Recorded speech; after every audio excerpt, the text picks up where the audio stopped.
Engineer Thangamuthu IPS academy அரசு பணி வெற்றியின் முதல் படி. Hi everyone, good morning all. So இது வந்து பார்த்தீங்கன்னா நம்ம இந்தியன் பாலிட்டியில் செகண்ட் வீடியோ. நம்ம 200 hours GS சீரிஸில் வந்து பார்த்தீங்கன்னா 13வது வீடியோ. இந்த வீடியோ இது வரைக்கும் 13 வீடியோஸ் பார்க்காதவங்க, 12 வீடியோஸ் பார்க்காதவங்க பார்த்துட்டு இதை அப்படியே கண்டினியூ பண்ணுங்கள். ரொம்ப யூஸ்ஃபுல்லாக இருக்குமா. ஃபஸ்ட்டு ஒரு 10 வீடியோ வந்து பார்த்தீங்கன்னா எக்கனாமிக்ஸ் பற்றி போட்டிருப்போம். எக்கனாமிக்ஸ் கண்டினியூ ஆகும். ஸோ நம்ம பாலிட்டி ஸ்டார்ட் பண்ணியிருக்கோம். எப்பயுமே பார்த்தீங்கன்னா ஒரு விஷயத்தை பேசும்போது அதை விட்டு டிவியேட் ஆகி போகிறதுக்கு தான் 10 பேர் இருக்காங்க. ஒரு 100 பேர் ஓகே நல்லா இருக்குது, அடுத்து என்ன பண்ணலாம்னு யோசிக்கிறீங்க. சில பேர் அப்போ எக்கனாமிக்ஸை ஸ்டாப் பண்ணிட்டீங்களா? நான் ஸ்டாப் பண்ணிட்டேன்னு சொல்லவே இல்லை, எக்கனாமிக்ஸை ஸ்டாப் பண்ணிட்டீங்களா? ஸோ இதெல்லாம் தேவையில்லாத கமெண்ட்ஸ். நான் தான் சொல்லியிருக்கேன்ல, 200 hours GSல GS எல்லாமே எடுக்க போகிறோம். ஃபஸ்ட்டு இனிஷியேட்டிவாக எக்கனாமிக்ஸும் பாலிட்டியும் கொண்டு வந்திருக்கோம். இப்போ எக்கனாமிக்ஸ் 10 வீடியோ போட்டிருக்கேன், பாலிட்டி 2வது வீடியோ. ஸோ முடிச்சுட்டு எக்கனாமிக்ஸும் வரும், பாலிட்டியே வரும். நீங்கள் நோட் போட்டு தனித்தனியாக ஃபாலோ பண்ணுங்கள். ரெண்டையுமே நான் கண்டிப்பாக கம்ப்ளீட் பண்ணிடுவேன், சரிங்களா? அதுக்கப்புறம் யூனிட் 6 ஆரம்பிக்கிறேன். ஸோ அதனால் என்ன தேவையோ அதை மட்டும் அப்படியே பேசுனீங்கன்னா கொஞ்சம் நல்லா போகும். அது மாதிரி கமெண்ட் செக்ஷனில் முடிஞ்ச வரை நிறையா டவுட் கொஸ்டினோ இல்லை அப்படின்னா உங்களுக்கு இந்த நான் கேட்குற கொஸ்டினுக்கான ஆன்சர்ஸை கொஞ்சம் கமெண்ட் பண்ணுங்கள். அது அடுத்து வர்றவங்களுக்கு படிக்கும்போது அந்த ஆன்சர்ஸை பார்த்துக்கலாம். இப்போ நீங்களே ஒரு சில டைம் திரும்ப எக்ஸாம் ப்ரிப்பேர் பண்ணுறப்போ ஒரு 1 year இன்னும் டைம் இருக்குது எக்ஸாமுக்கு. ஸோ அப்போ கேப்பில் திடீர்னு மறந்துருச்சுன்னா கூட அந்த கமெண்ட் பார்த்தீங்கன்னா ஒரு சில ஆன்சர்ஸ் உங்களுக்கே ஞாபகம் வரும். இப்போ நீங்கள் எதிலே நெட்டில் சர்ச் பண்ணி கூட கமெண்ட் பண்ணிடுவீங்க. அப்புறமா பார்க்குறப்போ நமக்கே ரிவிஷனுக்கு யூஸ் ஆகும். அதெல்லாம் கொஞ்சம் ரெகுலராக யூஸ் பண்ணிக்கோங்க. ஸோ ஃபஸ்ட்டு வீடியோவில் வாட் இஸ் பாலிட்டி, பாலிட்டினா என்ன, கான்ஸ்டியூஷன்னா என்ன, கான்ஸ்டியூஷன் எங்கேருந்து வந்துச்சு, ஸோ எந்த நாட்டிலேருந்து நம்ம எடுத்துக்கிட்டோம். ஸோ அதுக்கப்புறம் வந்து பார்த்தீங்கன்னா டேரெக்டாக கான்ஸ்டியூஷனுக்குள்ளே வரும்போது பேசிக் திங்ஸ், அதாவது வாட் இஸ் கான்ஸ்டியூஷன் அப்படிங்கிறதுக்கே ஒரு டெஃபினிஷன்ஸ் கொடுத்துருந்தோம். ஸோ அதெல்லாமே கண்டிப்பாக கரெக்டாக பாருங்கள், யூஸ்ஃபுல்லாக இருக்கும். அதை முடிச்சுட்டு இன்றைக்கி நம்ம என்ன பார்க்க போகிறோம் அப்படின்னா, இதெல்லாம் நம்ம நேற்று பார்த்துட்டோம். அரசியலமைப்பின் தூண்கள் என்னென்ன, சரிங்களா? ஸோ நேற்றே சொல்லியிருந்தேன், legislature, executive, judiciary as well as media is the one of the most powerful pillar. அதுதான் வந்து பார்த்தீங்கன்னா இருக்கிறதுலே ரொம்ப அதிகாரம் மிக்கது, சரிங்களா? ஸோ அது நேற்றும் சொன்னேன். ஏன்னா இதை பற்றி வந்து பார்த்தீங்கன்னா இன்றைக்கும் பார்க்கும்போது ரீல்ஸில் ஏதோ விஷயம் போட்டிருந்தாங்க, சோசியல் மீடியா இல்லைன்னா ஒரு சில ஆட்கள் இருக்கதே தெரியாதுன்னு ஒரு கமெண்ட் வந்துருந்துச்சு. சோசியல் மீடியா தான் பவர்ஃபுல்லே. நான் அது ஏன்னா திரும்ப ஏன் சொல்கிறேன்னா, நம்ம பொலிட்டிக்கல் சயின்ஸ் படித்தவங்களுக்கு தெரியும். நம்ம 1877 திருவாரூர் முத்துசாமி அப்பாயின்ட் பண்ணப்போ அவரை எதிர்த்து சில பேர் வந்து பார்த்தீங்கன்னா ஆங்கிலேய பத்திரிகைகள் கருத்து தெரிவித்தப்போ நம்ம இந்தியர்களுக்காக தொடங்கப்பட்டது தான் செய்தித்தாள். அந்த காலத்தில் செய்தித்தாள் தான் இப்போ இருக்க காலத்தில் சோசியல் மீடியா. அதனால் சோசியல் மீடியாங்கிறது ரொம்ப ரொம்ப முக்கியம். சோசியல் மீடியா இல்லைன்னா நம்ம யாருன்றதே நமக்கு தெரியாது, அந்த அளவுக்கு இப்போ போய்கிட்டு இருக்கோம். இப்போ முன்னாடி இருக்க மாதிரிலாம் பெரிய வெயிட் பண்ணுறதுலாம் இல்லை. யாருக்கும் எங்கேயும் பார்க்கணுன்னா கூட வாட்ஸ்அப் தான், ஒரு மெசேஜ், லொக்கேஷன் ஷேர் பண்ணுறோம்.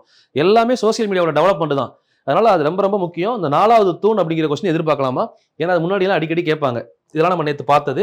ஸோ இதில் அப்படியே வந்தீங்க அப்படின்னா ஆங்கிலேயர்கள் கட்டிய கட்டிடங்கள் எல்லாமே நேற்று கிளாஸில் வந்து உங்களுக்கு டேட்டாவாக கொடுத்துருந்தேன், எழுத சொல்லியிருந்தேன். அதோட PDF உங்களுக்கு அனுப்பிட்டேன். பார்க்காதவங்க பார்த்து எழுதிக்கோங்க. ஸோ இன்றைக்கி வந்து பார்த்தீங்கன்னா ஹிஸ்டாரிக்கல் பேக்ரவுண்ட் ஹெட்டிங் போட்டுக்கோங்க. ஹிஸ்டாரிக்கல் பேக்ரவுண்ட், அரசியலமைப்பு உருவான வரலாறு, சரிங்களா? ஸோ இப்போ அரசியலமைப்பு நமக்கு உருவாச்சு இல்லைங்களா? அது நமக்கான ரூல்ஸ் அண்ட் ரெகுலேஷன் தான் ஒரு புத்தகமாக எழுதணும். அந்த புத்தகத்தை நம்ம ஒரே நாளில் எழுதலை. அதை எப்படியெல்லாம் எழுதணும், அந்த புத்தகம் உருவானதுக்கான வரலாறு இருக்கும்ல. இப்போ நீ டேரெக்டாக டிகிரி முடிக்கிறீங்க, டிகிரி டேரெக்டாக முடிச்சிருக்க மாட்டோம்.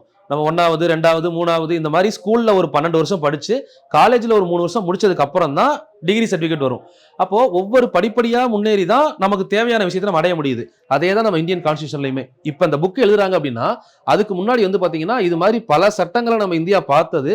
தென் அது மட்டும் இல்லாமல் பல நாடுகள்லேருந்து எடுத்து தான் அந்த புத்தகத்தை மேக் பண்ணியிருக்காங்க. ஸோ இதில் வந்து பார்த்தீங்கன்னா ஆக்டை 2 விதமாக பிரிக்கலாமா? ஒன்று வந்து பார்த்தீங்கன்னா 2 ஆக்ட்ஸ் 2ஆக பிரிக்க முடியும். பேசிக்காக வந்து பார்த்தீங்கன்னா ஒன்று British government East Indian company மேலே போட்டது. இன்னொரு ஆக்ட் வந்து பார்த்தீங்கன்னா டைரக்டாக பிரிட்டிஷ் கவர்மெண்ட் இந்தியன்ஸ் மேலே கொண்டு வந்த ஆக்ட். இந்த மாதிரி 2ஆக ஸ்பிட் பண்ணலாம், சரிங்களா? இப்போ ஃபர்ஸ்ட் வந்து பார்த்தீங்கன்னா இப்போ இந்த ஆக்ட் பாருங்க, British government East Indian company மேலே என்னென்ன ஆக்ட்லாம் போட்டாங்க. ஸோ அந்த ஆக்ட் வந்து பார்த்தீங்கன்னா டைரக்டாக நம்மளை அஃபெக்ட் பண்ணியிருக்காது. இப்போ British government East Indian company மேலே போட்டிருப்பாங்க. இது நம்மளை பெருசாக அஃபெக்ட் பண்ணாது, ஆனால் நம்ம இந்தியன் கான்ஸ்டியூஷனை பெருசாக அஃபெக்ட் பண்ணியிருக்கோம். என்னென்ன சேஞ்சஸ் வந்துச்சு அப்படிங்கிறத பாருங்க. ஃபர்ஸ்ட் இப்போ இதோட இனிஷியேட்டிவ் அப்படின்னு பார்த்தோம்னா ஃபர்ஸ்ட் இந்தியாவுக்குள்ள ஆங்கிலேயர்கள் வர்றாங்க. வந்து நம்மகிட்ட ஃபர்ஸ்ட் என்ன செய்ய போறாங்க அப்படின்னா வணிகம் பண்றதுக்கு தான் வர்றாங்க. வணிகம் பண்றதுக்கு தான் நம்மகிட்ட ஒப்புதல் கேட்டு வணிகம் பண்ண உள்ள வந்திருக்காங்க. அதனாலதான் உள்ள வந்தவொடனே அவங்க முத ஆரம்பிச்சது என்னன்னு பார்த்தீங்கன்னா வணிக தளம்னு படிச்சிருப்போம், ட்ரேடிங் பாயிண்ட் வச்சு தான் உள்ள வருவாங்க, சரிங்களா? ஸோ அப்படி உள்ள வந்தவங்க நம்மகிட்ட நம்ம பார்த்தோம் 1608 ஃபர்ஸ்ட் அனுமதி கேட்டு வந்திருப்பாரு வில்லியம் ஹக்கின்ஸ். அவருக்கு அனுமதி கொடுக்க மறுத்திருப்பாங்க. அடுத்து 1614 அப்படின்னு ஒரு புக்கில் கொடுத்துருக்காங்க, 15 கொடுத்துருக்காங்க, சரிங்களா? ஸோ அது வந்து பார்த்தீங்கன்னா நமக்கு பின்னாடி தாமஸ் ரோ அவர் வந்து பார்த்தீங்கன்னா அனுமதி வாங்கியிருப்பாரு. அதுக்கு முன்னாடியே சூரத்தில் வணிகத்தளம் ஆரம்பிச்சிருப்பாங்க. ஸோ அதுக்கப்புறம் வணிகத்தளத்தை வச்சு தான் நம்ம இந்தியாவுக்குள்ளேயே வர்றாங்க. ஆக்சுவலாக இந்தியாவுக்குள்ள வந்த ஆங்கிலேயர்கள் ஒரு வணிகர்கள், ஒரு வியாபாரி, அவ்வளோதான். அவங்க இந்தியாவை ரூல் பண்ற மாதிரி வரல, வியாபாரம் பண்ண வந்தாங்க. இந்தியாவில் இருக்க வளங்களை தெரிஞ்சுக்கிட்டு இந்தியாவை ரூல் பண்ணி இந்தியாவில இருந்து செல்வத்தை சுரண்ட ஆரம்பிக்கிறாங்க. சரிங்களா?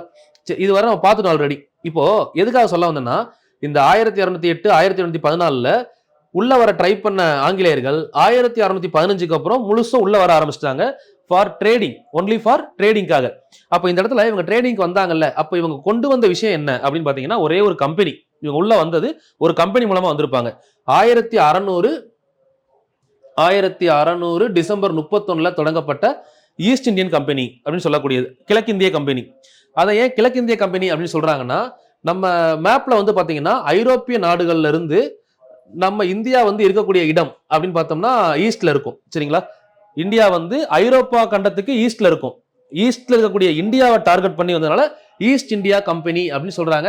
இந்த கம்பெனி இப்ப கனடா பேஸ்ல திவால் ஆயிருச்சு அப்படிங்கிற நியூஸ் கூட வந்துகிட்டு இருக்கு. சரிங்களா? ஈஸ்ட் இந்தியா கம்பெனி அப்ப தொடங்கப்பட்டது. ஒரு காலத்துல நம்ம இந்தியாவே ரூல் பண்ண கம்பெனி இப்ப நிறைய கடன்ல மூழ்கிருச்சுன்னு சொல்லி இப்ப லேட்டஸ்டா 2026 வந்த நியூஸ் இது. சரிங்களா? ஸோ ஈஸ்ட் இந்தியன் கம்பெனி உள்ள வர்றாங்க, உள்ள வந்து ட்ரேட் பண்ண ஆரம்பிக்கிறாங்க. சரிங்களா? ஸோ இந்த ட்ரேட் பண்ணிக்கிட்டு இருக்கிறவங்க சின்ன ஸ்டோரி தான். 1600 ட்ரை பண்ணாங்களா, அப்போ 16வது நூற்றாண்டு 17வது நூற்றாண்டு. சரிங்களா? 1600க்கு மேல 17வது நூற்றாண்டு.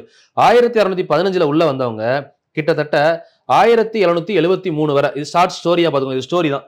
73 வரை என்ன பண்ணல அப்படின்னா, இவங்க வந்து இது வந்து ஒரு கம்பெனி தானே, ஈஸ்ட் இந்தியன் கம்பெனின்றது ஒரு கம்பெனி. அந்த கம்பெனியோடைய கவர்மெண்ட் செக்டார், அந்த கம்பெனி வந்து ஒரு கவர்மெண்ட் கீழே தான் இருக்கும். அது எந்த கவர்மெண்ட் அப்படின்னு கேட்டீங்கன்னா பிரிட்டிஷ் கவர்மெண்ட். இவங்க பிரிட்டிஷ் கவர்மெண்ட்டுக்கு டாக்ஸே பே பண்ணல. இந்த இஷ்யூ எப்போ வெளியே வருதுன்னா 1773 ஒரு 72 73 அந்த டைம்ல வந்து பாத்தீங்கன்னா என்ன பண்றாங்கன்னா, புதுசா வந்து ஒரு லோன் கேட்கறாங்க. சரிங்களா? அந்த டைம்ல வந்து பாத்தீங்கன்னா கம்பெனி டவுனா ரன் ஆகிட்டு இருக்கும். ஸோ லோன் கேட்டு போறாங்க. இப்போ நமக்கு லோன் வேணா பேங்க்ல கேட்போம், பேங்க் வந்து என்னது கவர்மெண்ட் செக்டர். அதே மாதிரி அங்க லோன் கேட்கிறப்போ அந்த கவர்மெண்ட் வந்து கொஸ்டின் வருது. ஏன்னா இது வரைக்கும் ஈஸ்டர்ன் கம்பெனில வேலை பார்த்த எல்லாருமே வந்து பாத்தீங்கன்னா பெரிய பெரிய பில்டிங் கட்டி செட்டில் ஆயிருப்பாங்க அந்த கம்பெனியோட எம்ப்ளாயி எல்லாம். ஸோ கம்பெனி எம்ப்ளாயி எல்லாம் வெல்த்தா இருக்காங்க. பட் கம்பெனி இன்னும் என்ன ஆகுது, லாஸ்ட்ல போகுது அப்படின்னு சொல்லி லோன் கேட்கறாங்க. ஸோ அப்போ என்ன ஆகுது அப்படின்னு பாத்தீங்கன்னா, லோன் கொடுக்கறதுக்கு பிரிட்டிஷ் கவர்மெண்ட் சம்மதிக்கிறாங்க.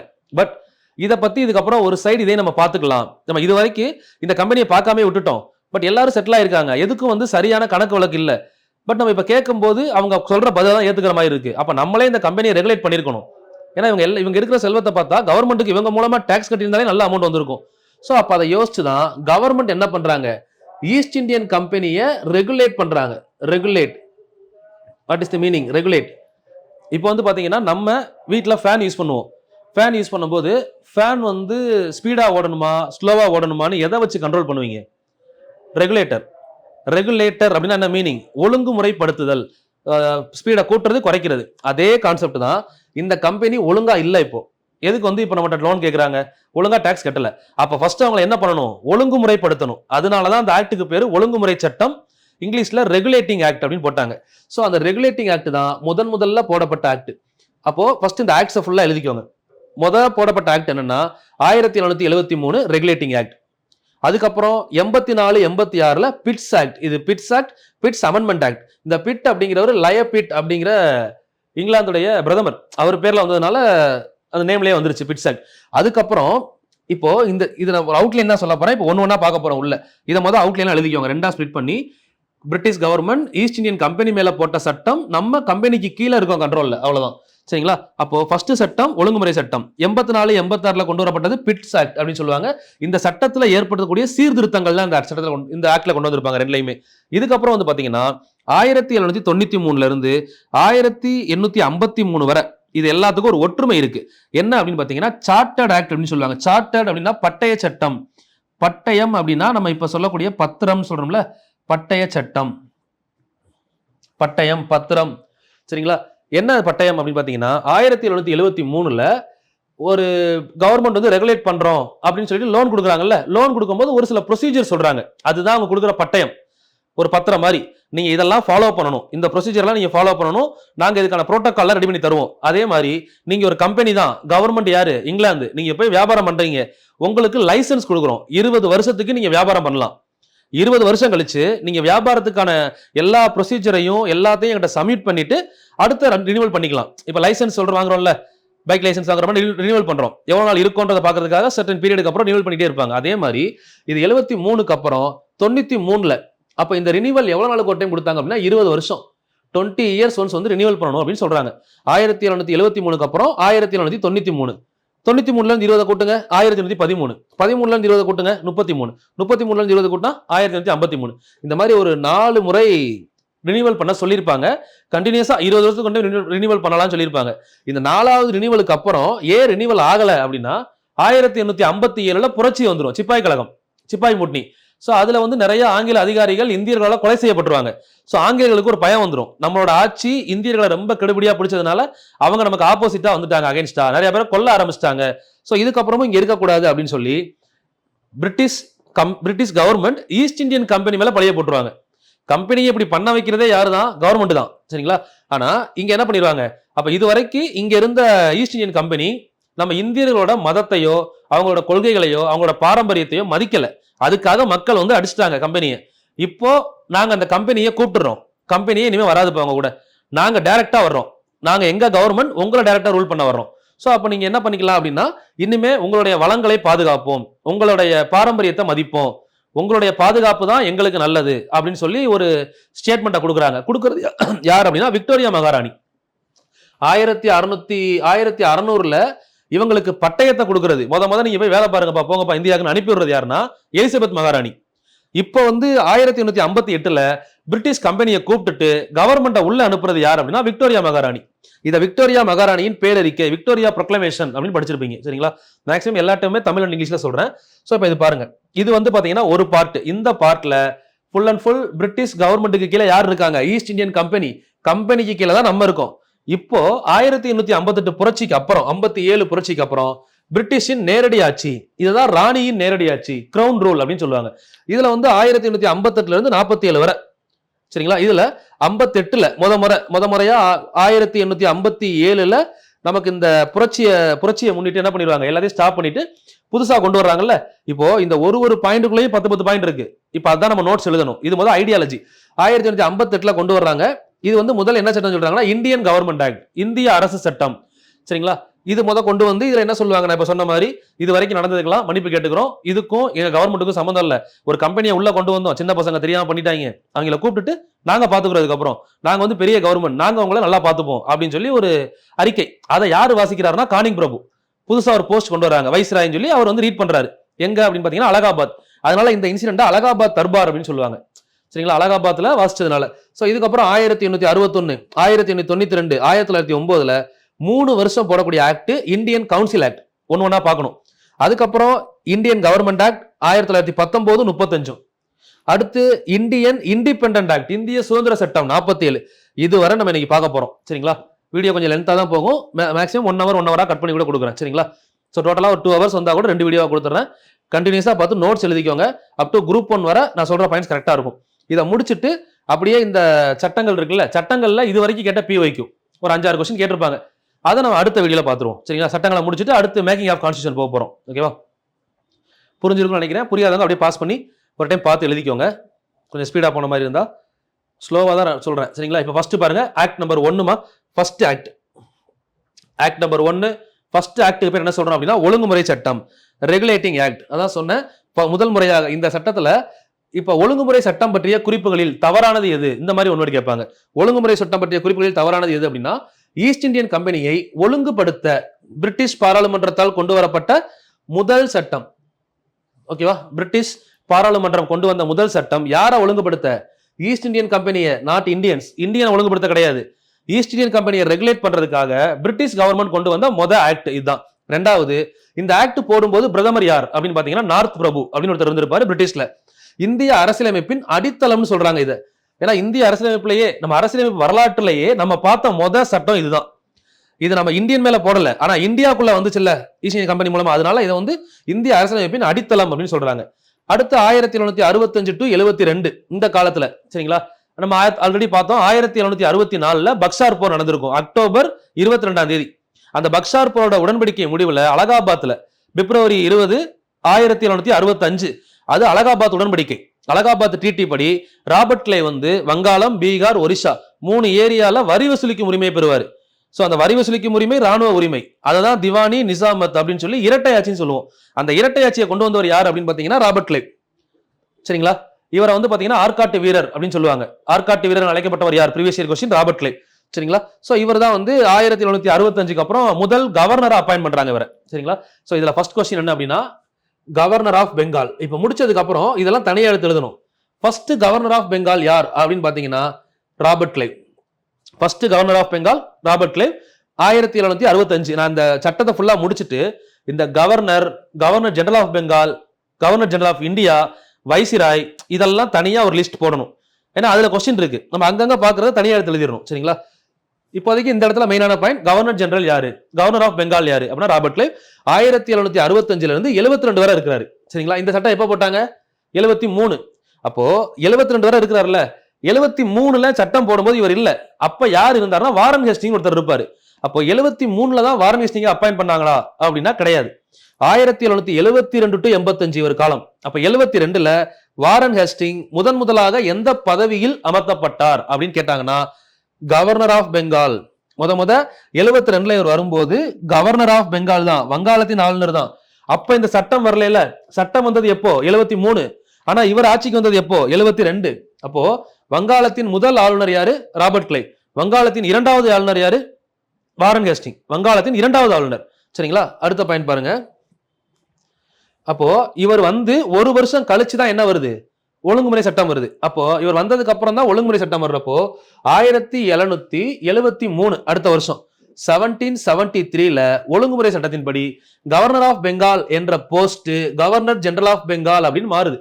இது வந்து பாத்தீங்கன்னா சிறப்பு அம்சங்கள். இது ஆக்சுவலா குரூப் 1ல ஒரு 3 மார்க் கொஸ்டின் முன்னாடி கேட்டது. முன்னாடி 3 மார்க்லாம் கேட்பாங்க, அதுல கேட்ட கொஸ்டின் 2017ல. சரிங்களா? 1773 governor of Bengal post governor general of பெங்கால்னு மாறுது. அப்போ இதுல என்ன கேட்பாங்கன்னா first GGOB governor general of Bengal, வங்காளத்தின் தலைமை ஆளுநர். முதல் தலைமை ஆளுநராக நியமிக்கப்பட்டவர் வாரன் ஹேஸ்டிங். சரிங்களா? இவரை நியமிக்கும் போது இவருக்கு கீழே சென்னை, பம்பாய் கவர்னர் இவர் கண்ட்ரோல்ல வருவாங்க. சோ இவர் நியமிக்கப்பட்டது எங்க அப்படின்னு பாத்தீங்கன்னா பெங்கால். பெங்கால் அப்படின்னா வங்காளம். வங்காளத்துக்கு கீழே யார் 2 பேர் வர்றாங்கன்னு சொல்றாங்க? சென்னையும் பம்பாயும் வர்றாங்க. சரிங்களா? சென்னை, பம்பாய். அப்போ இதுல பாருங்க, Chennai, Bombay governor, governor general of Bengal கட்டுப்பாட்டில் இருந்தனர். ஒண்ணு. அடுத்த பாயிண்ட், லஞ்சம் வாங்குதலை தடுத்தல். ஒண்ணு லஞ்சம் வாங்குறதை தடுக்கணும். தனியா தொழில் செய்யக்கூடாது. இது எல்லாமே எதுல வருது? 1773 ஆக்ட் கீழே வருது. ஏன்னா நீங்க டைரக்டா வாங்குற காசுக்கு வரி கட்டணும், கவர்மெண்ட்டுக்கு தெரியும். நீ லஞ்சமா வாங்கினா யாருக்கும் தெரியாது. அக்கௌண்ட்ல வாங்காம லஞ்சமா வாங்குறீங்க இல்ல அப்படின்னா தனி தொழில் தடுத்தல். அதாவது நீங்க கம்பெனில வேலை செய்யறேன்னு போய் இந்தியாவுக்கு போயிட்டு அங்கிட்டு போயிட்டு நீ சைடு பிசினஸ் பண்ணக்கூடாது. அப்படி பண்ணி பணம் சேர்த்தா அது நமக்கு கம்பெனி வரியில வராதுல்ல. சோ அப்போ இதெல்லாம் ரூல்ஸ், இந்த 1773 ரூல்ஸ்ல இதெல்லாம் சொல்றாங்க. சரிங்களா? லஞ்சம் வாங்குவதை தடுத்தல், தனி தொழில் செய்யக்கூடாது. கவர்னர் ஜெனரல் ஆஃப் பெங்காலுக்கு உதவ நிர்வாக குழு கொண்டு வரப்பட்டது. முக்கியமான பாயிண்ட் இதுமா. நிர்வாக குழுனா எக்ஸிகியூட்டிவ் கவுன்சில், இங்கிலீஷ்ல எக்ஸிகியூட்டிவ் கவுன்சில். அப்போ 1773 ஆக்ட்ல முக்கியமான பாயிண்ட், கவர்னர் ஆஃப் பெங்கால் அப்படிங்கிற போஸ்ட் கவர்னர் ஜெனரல் ஆஃப் பெங்கால்னு மாறும். First governor general of Bengal Warren Hastings. Warren ஹேஸ்டிங்க்கு உதவி பண்ண எத்தனை பேர் இருக்க போறாங்க? 4 பேர். அவங்க பேர் நிர்வாக குழு, எக்ஸிகியூட்டிவ் கவுன்சில் அப்படின்னு சொல்றோம். சரிங்களா?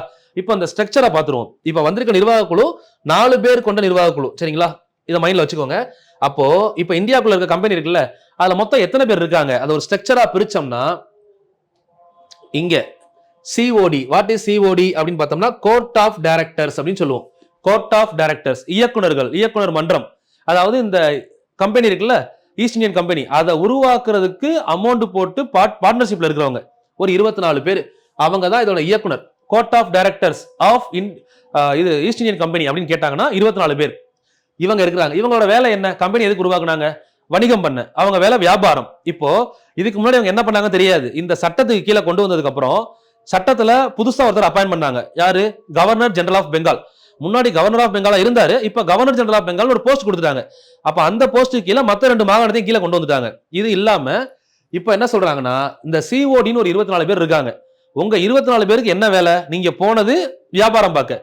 அப்போ வணிகத்தையும் வியாபாரத்தையும் மட்டும் நீங்க பாருங்க, ட்ரேடிங். இப்ப நான் புதுசா கவர்னர் ஜெனரல் ஆஃப் பெங்கால் ஒருத்தர் அப்பாயின்ட் பண்ணியிருக்கேன். அவருக்கு கீழே ஒரு எக்ஸிகியூட்டிவ் கவுன்சில் ஒண்ணு கொண்டு வந்துட்டேன். இதுலதான் நிர்வாகம் ஆரம்பிக்குது. நம்ம இந்திய அரசியலமைப்புல லெஜிஸ்லேச்சர், எக்ஸிகியூட்டிவ், ஜுடிஷியரின்னு பார்ப்போம்ல, அந்த எக்ஸிகியூட்டிவ் முத கொண்டு வந்தது 1773 ஆக்ட். சரிங்களா? அப்போ 1+4 ஒரு கவர்னர் ஜெனரல் ஆஃப் பெங்கால், 4 பேர் யார் இருக்காங்க? எக்ஸிகியூட்டிவ் கவுன்சில், நிர்வாக குழுல 4 பேர் இருக்காங்க. சோ இப்போ இதுல வந்து பாத்தீங்கன்னா இப்ப இந்த கோர்ட் ஆஃப் டைரக்டர்ஸ் இருக்காங்கல்ல, இவங்களுக்கு பதவிக்காலம் 1 வருஷத்துல இருந்து 4 வருஷமா உயர்த்துறாங்க. சரிங்களா? அதுக்கப்புறம் வரவு செலவுகளை கணக்கு பற்றி அறிக்கையை தர கட்டாயப்படுத்தப்பட்டது. முக்கியமான விஷயம், அவங்களோட வரவு செலவு அக்கௌண்ட்ஸ் ஃபுல்லா சப்மிட் பண்ணணும் கவர்மெண்ட்ல. ஏன்னா லோன் வாங்கிட்டாங்க, இதுக்கப்புறம் கவர்மெண்ட் கண்ட்ரோல்ல தான் இருக்கணும் அப்படின்னு சொல்லி இதை கட்டாயப்படுத்துறாங்க. இதுக்கு முன்னாடி அவங்க காமிக்கல, இப்ப காமிக்கலாமாலாம் கிடையாது, காமிச்சுதான் ஆகணும் அப்படின்னு சொல்றாங்க. அடுத்து வந்து பாத்தீங்கன்னா எக்ஸிகியூட்டிவ் கவுன்சில்ல கவர்னர் ஜெனரல் ஆஃப் பெங்காலுக்கு பதவிக்காலம் 5 ஆண்டுகளாக கொண்டு வரப்பட்டது. ஒருவேளை இந்த கவர்னர் ஜெனரல் ஆஃப் பெங்கால் நல்லா ஒர்க் பண்றாரு அப்படின்னா பிரதமர் அவரை மறுபடியும் என்ன பண்ணிக்கலாம், மறு நியமனம் பண்ணிக்கலாம். அதுக்கான உரிமை இருந்தது இங்க. சரிங்களா? அடுத்து வந்து பாத்தீங்கன்னா இது மட்டும் இல்லாம 1773 ஆக்ட்ல இந்தியாவுக்குள்ள ஆக்ட்ல எல்லாத்தையும் கொண்டு வர்றாங்க. நிர்வாகத்தை கொண்டு வந்துட்டாங்க, எக்ஸிகியூட்டிவா கொண்டு வர முடியாது. ஏன் அப்படின்னா எக்ஸிகியூட்டிவ் அப்படிங்கிறது சட்டம் இயற்றக்கூடிய இடம், அது பாராளுமன்றம். ஆக்சுவலா இங்க வந்தது அவங்க நிர்வாகத்துக்கு தான். அவங்களோட பாராளுமன்றம் எங்க இருக்கு, லண்டன்ல இருக்கும் பிரிட்டிஷ்க்கு. சோ அதை இங்க கொண்டு வரல, எக்ஸிகியூட்டிவ் கொண்டு வந்தாங்க. சரி, அப்ப இங்க கொண்டு வந்துட்டோம், இதெல்லாம் நடக்குது நிர்வாகம். இதுக்குள்ள யாரோ தப்பு பண்றாங்க, தப்பு பண்ணா தட்டி கேட்கறதுக்கு யாரு வேணும், ஒரு நீதித்துறை. அப்ப அடுத்து என்ன பண்றாங்கன்னா ஜுடிஷியரியை உள்ள கிரியேட் பண்றாங்க. இந்த ஜுடிஷியரி வந்து பாத்தீங்கன்னா 1+3 மெம்பர்ஸுடன் கூடிய நீதித்துறை 1774 73 சட்டத்தின்படி எப்பொழுது ஓபன் செஞ்சாங்க, 74 ப்ரீவியஸ் இயர் கொஸ்டின். சரிங்களா? முதல் நீதித்துறை கொண்டு வரப்பட்டது 774 1774. So first CJP, not CJI. ஏன்னா அப்ப இருந்தது பெங்கால் தானே. இங்க வந்து பாத்தீங்கன்னா என்ன சொல்லலாம், முதல் தலைமை நீதிபதி, chief justice of Bengal, not chief justice of India. நம்ம இப்ப பாக்குற சிஜேஐ, அப்ப இருந்தது சிஜேபி, ஏன்னா பெங்கால்ல கொண்டு வந்தாங்களா சிஜேபி. சோ இதுல வந்து பாத்தீங்கன்னா சர் எலிஜா இம்பே, இவர் தான் வந்து சீஃப் ஜஸ்டிஸ். முத வந்த சீஃப் ஜஸ்டிஸ் இவர் தான். இவருக்கு கீழே ஜட்ஜஸ் 3 பேர் இருக்கிறாங்க. அவர் பேரு சேம்பர்ஸ், லேமஸ்டர், ஹைடி, HIDE, ஹைடி. மொத்தம் வந்து பாத்தீங்கன்னா இப்ப ஹைடின்னு வாசிப்போம், ஒரு பேரு ஹைடி. சேம்பர்ஸ், லேமஸ்டர், ஹைடி. இந்த 3 பேர் வந்து பாத்தீங்கன்னா இவருக்கு கீழே. இதுதான் இந்த அமைப்புக்கு பேர் 1+3 ஜுடிஷியரியில. ஒரு தலைமை நீதிபதி, 3 நீதிபதிகள். அமைக்கப்பட்ட இடம் வில்லியம் கோட்டை, கல்கத்தா, வங்காளத்தில் அமைச்சதுனால சிஜேபி அப்படின்னு சொல்றோம். புரிஞ்சுதா? இது எல்லாமே இதுல கொண்டு வரப்பட்ட ஸ்ட்ரக்சர். சிறப்புகள் பார்த்தோம், இப்ப ஸ்ட்ரக்சர் பார்த்திருக்கோமா? அடுத்த பாயிண்ட் வாங்க, அப்படியே எழுதிக்கோங்கம்மா, சொல்ல எழுதிட்டே வாங்க. இரட்டை ஆட்சி முறை ஒழிக்கப்பட்டது, இது இதுல முக்கியமான விஷயம்.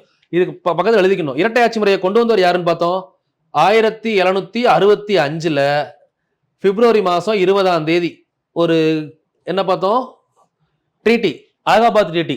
அதுபடி ராபர்ட் கிளை வந்து வங்காளத்தின் ஆளுநரா பொறுப்பேற்கிறாரு. ராபர்ட் கிளை வந்து வங்காளம், பீகார், ஒரிசாவுக்கு வரி வசூல் பண்றாருன்னு பார்த்தோமா. அப்ப அவர் கொண்டு வந்ததுதான் வரி வசூலையும் ராணுவத்தையும் சேர்த்து, அதாவது திவானி அண்ட் நிசாமத் ரெண்டையும் சேர்த்து அவர் கொண்டு வந்த ஆட்சி தான் இரட்டை ஆட்சி. அந்த இரட்டை ஆட்சி இப்ப கொண்டு வரப்பட்டது, எப்ப ஒழிக்கப்பட்டது அப்படின்னா 1773 ஆக்ட். இந்த ஆக்ட்ல என்ன பண்ணிட்டாங்க, ஒழிச்சிட்டாங்க. இதுக்கப்புறம் இரட்டை ஆட்சி இல்லை. அப்ப இரட்டை ஆட்சி முறையை கொண்டு வந்தவர் யார், ராபர்ட் கிளைவ். இரட்டை ஆட்சி முறையை ஒழித்தவர் யார், வாரன் ஹேஸ்டிங். அடுத்து இதுல குறைகள் ஏதாவது இருக்குதா அப்படின்னு பாக்குறோம். இதெல்லாம் வந்து மெயின்ஸ் பாயிண்ட் ஆஃப் வியூல தேவைப்படும். தலைமை ஆளுநருக்கு போதிய அதிகாரம் இல்லை, ரொம்ப ரொம்ப இம்பார்ட்டன்ட்மா. தலைமை ஆளுநர் ஒருத்தர் சொல்றாங்கல்ல, பெங்காலுக்கு கீழே மத்த 2 பேர் இருக்காங்க. அப்போ அவர் ஹெட்டா மட்டும்தான் இருக்காரு, அவருக்கு போதுமான அதிகாரம் கொடுக்கல. ஒண்ணு. ரெண்டாவது, உச்சபட்ச அதிகாரம் ஆலோசனை குழுவிற்கு வழங்கப்பட்டது. அதாவது அட்வைசரி பாடி, எக்ஸிகியூட்டிவ் கவுன்சில்ல இருக்காங்கல்ல மத்த மெம்பர்ஸ் 4 பேர், அவர் கூட அவங்க எல்லாம் ஆலோசனை சொல்லுவாங்க. ஆனா அந்த ஆலோசனைய அவர் கேட்டுதான் ஆகணும். சரியா? அது ஒரு அதிகாரம் கிடையாதுல்ல. ஆலோசனை சொல்றாங்க, தலைவர்னா கேட்கலாம், அதை நிராகரிக்கலாம், அந்த அதிகாரம் இருந்தாதான் தலைவர். இப்ப இந்த கவர்னர் ஜெனரல் ஆஃப் பெங்காலுக்கு அந்த அதிகாரத்தை கொடுக்கல. இதுல ஆலோசனை குழுவிற்கு வழங்கப்பட்டதுன்னா இதை என்ன சொல்லுவோம் அப்படின்னு பாத்தீங்கன்னா விட்டோ பவர்னு சொல்லுவோம். கேள்விப்பட்டீங்களா? விட்டோ. நம்ம குடியரசுத் தலைவர்லாம் பாத்தீங்கன்னா ஒரு முடிவு எடுக்கலாம், முடிவை வந்து ஒத்தி வைக்கலாம், அதுக்கு பேர் விட்டோ பவர்னு சொல்லுவோம். இதெல்லாம் நம்ம குடியரசுத் தலைவர் APJ அப்துல் கலாம்லாம் பயன்படுத்தியிருக்காரு. சரிங்களா? ஒரு சில விஷயங்கள்ல. சோ இந்த விட்டோ பவர் யாருக்கு இல்ல, கவர்னர் ஜெனரல் ஆஃப் பெங்காலுக்கு இல்ல. சரிங்களா? தென் நீதித்துறை அதிகாரங்கள் வரையறுக்கப்படவில்லை. இது வந்து பெரிய பிரச்சனை. அவங்ககிட்ட நீதித்துறையை கொண்டு வந்துட்டாங்க, நீதித்துறைக்கான வரம்பு இல்ல. இவங்க எந்த ரீஜியனுக்குள்ள சப்போர்ட் பண்ணணும், இவங்க என்ன சட்டத்துக்கு என்ன தப்புக்கு என்ன ஜட்ஜ்மெண்ட் கொடுக்கணும். சரிங்களா? இந்த மாதிரி எந்த ஒரு விஷயமுமே இதுக்குள்ள இல்ல. இது இங்க மட்டும் பிரச்சனை கிடையாது. இது அப்படியே நீங்க வந்து பாத்தீங்கன்னா சென்னை வாசிகள் சங்கம்னு ஒண்ணு படிச்சிருக்கோம், ஞாபகம் இருக்கா? 1852 உருவாக்குனாங்கல்ல. இதோடைய பெரிய வேலையே, இவங்க செஞ்ச முக்கியமான வேலையே என்னது, சித்திரவதை ஆணையம். அதை ஒழித்தது, டார்ச்சர் கமிட்டியை ஒழித்தது, கொண்டு வந்தது. அது மூலமா வந்து பாத்தீங்கன்னா சித்திரவதை செய்யப்படுவதை தடுத்திருப்பாங்க. இவங்க பண்ண ஒரே விஷயம் அதுதான். இவங்க ஆக்சுவலா வந்து பாத்தீங்கன்னா நிறைய ஆங்கிலேயர்கள்ட்ட வந்து பாத்தீங்கன்னா நிறைய கோரிக்கைகளை முன்வைப்பாங்க. அப்படி முன்வைக்கப்பட்ட கோரிக்கையில முக்கியமான கோரிக்கை நீதித்துறை. நீதித்துறை சீரா இல்ல. நீதித்துறை ஜட்ஜு வர்றாங்கன்னா அவங்களுக்கு ஜட்ஜ்மெண்ட் சொல்றதுக்கான நாலேஜே இல்லை. ஒண்ணு. ரெண்டாவது என்ன சொல்லியிருப்பாங்கன்னா, அந்த ஜட்ஜுக்கு வட்டார மொழியே தெரியல, லோக்கல் லாங்குவேஜ் தெரியல. அவங்க ஒண்ணு பேசுறாங்க, கோர்ட்ல மத்தவங்க வேற மாதிரி பேசுறாங்க. அப்ப இது ரெண்டும் இல்லாத நீதித்துறை எங்களுக்கு எதுக்கு அப்படின்னு சொல்லி 1852 சென்னை வாசிகள் சங்கம் கொஸ்டின் எழுப்பியிருப்பாங்க. அந்த கொஸ்டினை வந்து கிட்டத்தட்ட அவங்க 52 டிசம்பர் டைம்ல சொல்லுவாங்க. இத மார்ச்ல அனலைஸ் பண்ணுவாங்க லண்டன்ல. திரும்ப என்ன பண்ணுவாங்க அப்படின்னா, மார்ச்ல அனலைஸ் பண்ணிட்டு 1853 அக்டோபர்ல இவர் செய்மோர்னு ஒருத்தர் இங்க வந்து பார்வையிட வந்திருப்பாரு. ஹச்டி செய்மோர் படிச்சிருப்பீங்க. சோ அந்த விஷயம் எல்லாம் இங்க இருந்து பாருங்க. இது 72 எங்க இருக்கு, 52 எங்க இருக்கு. இவ்வளவு நாளா நீதித்துறை அப்படிதான் இருந்திருக்கு.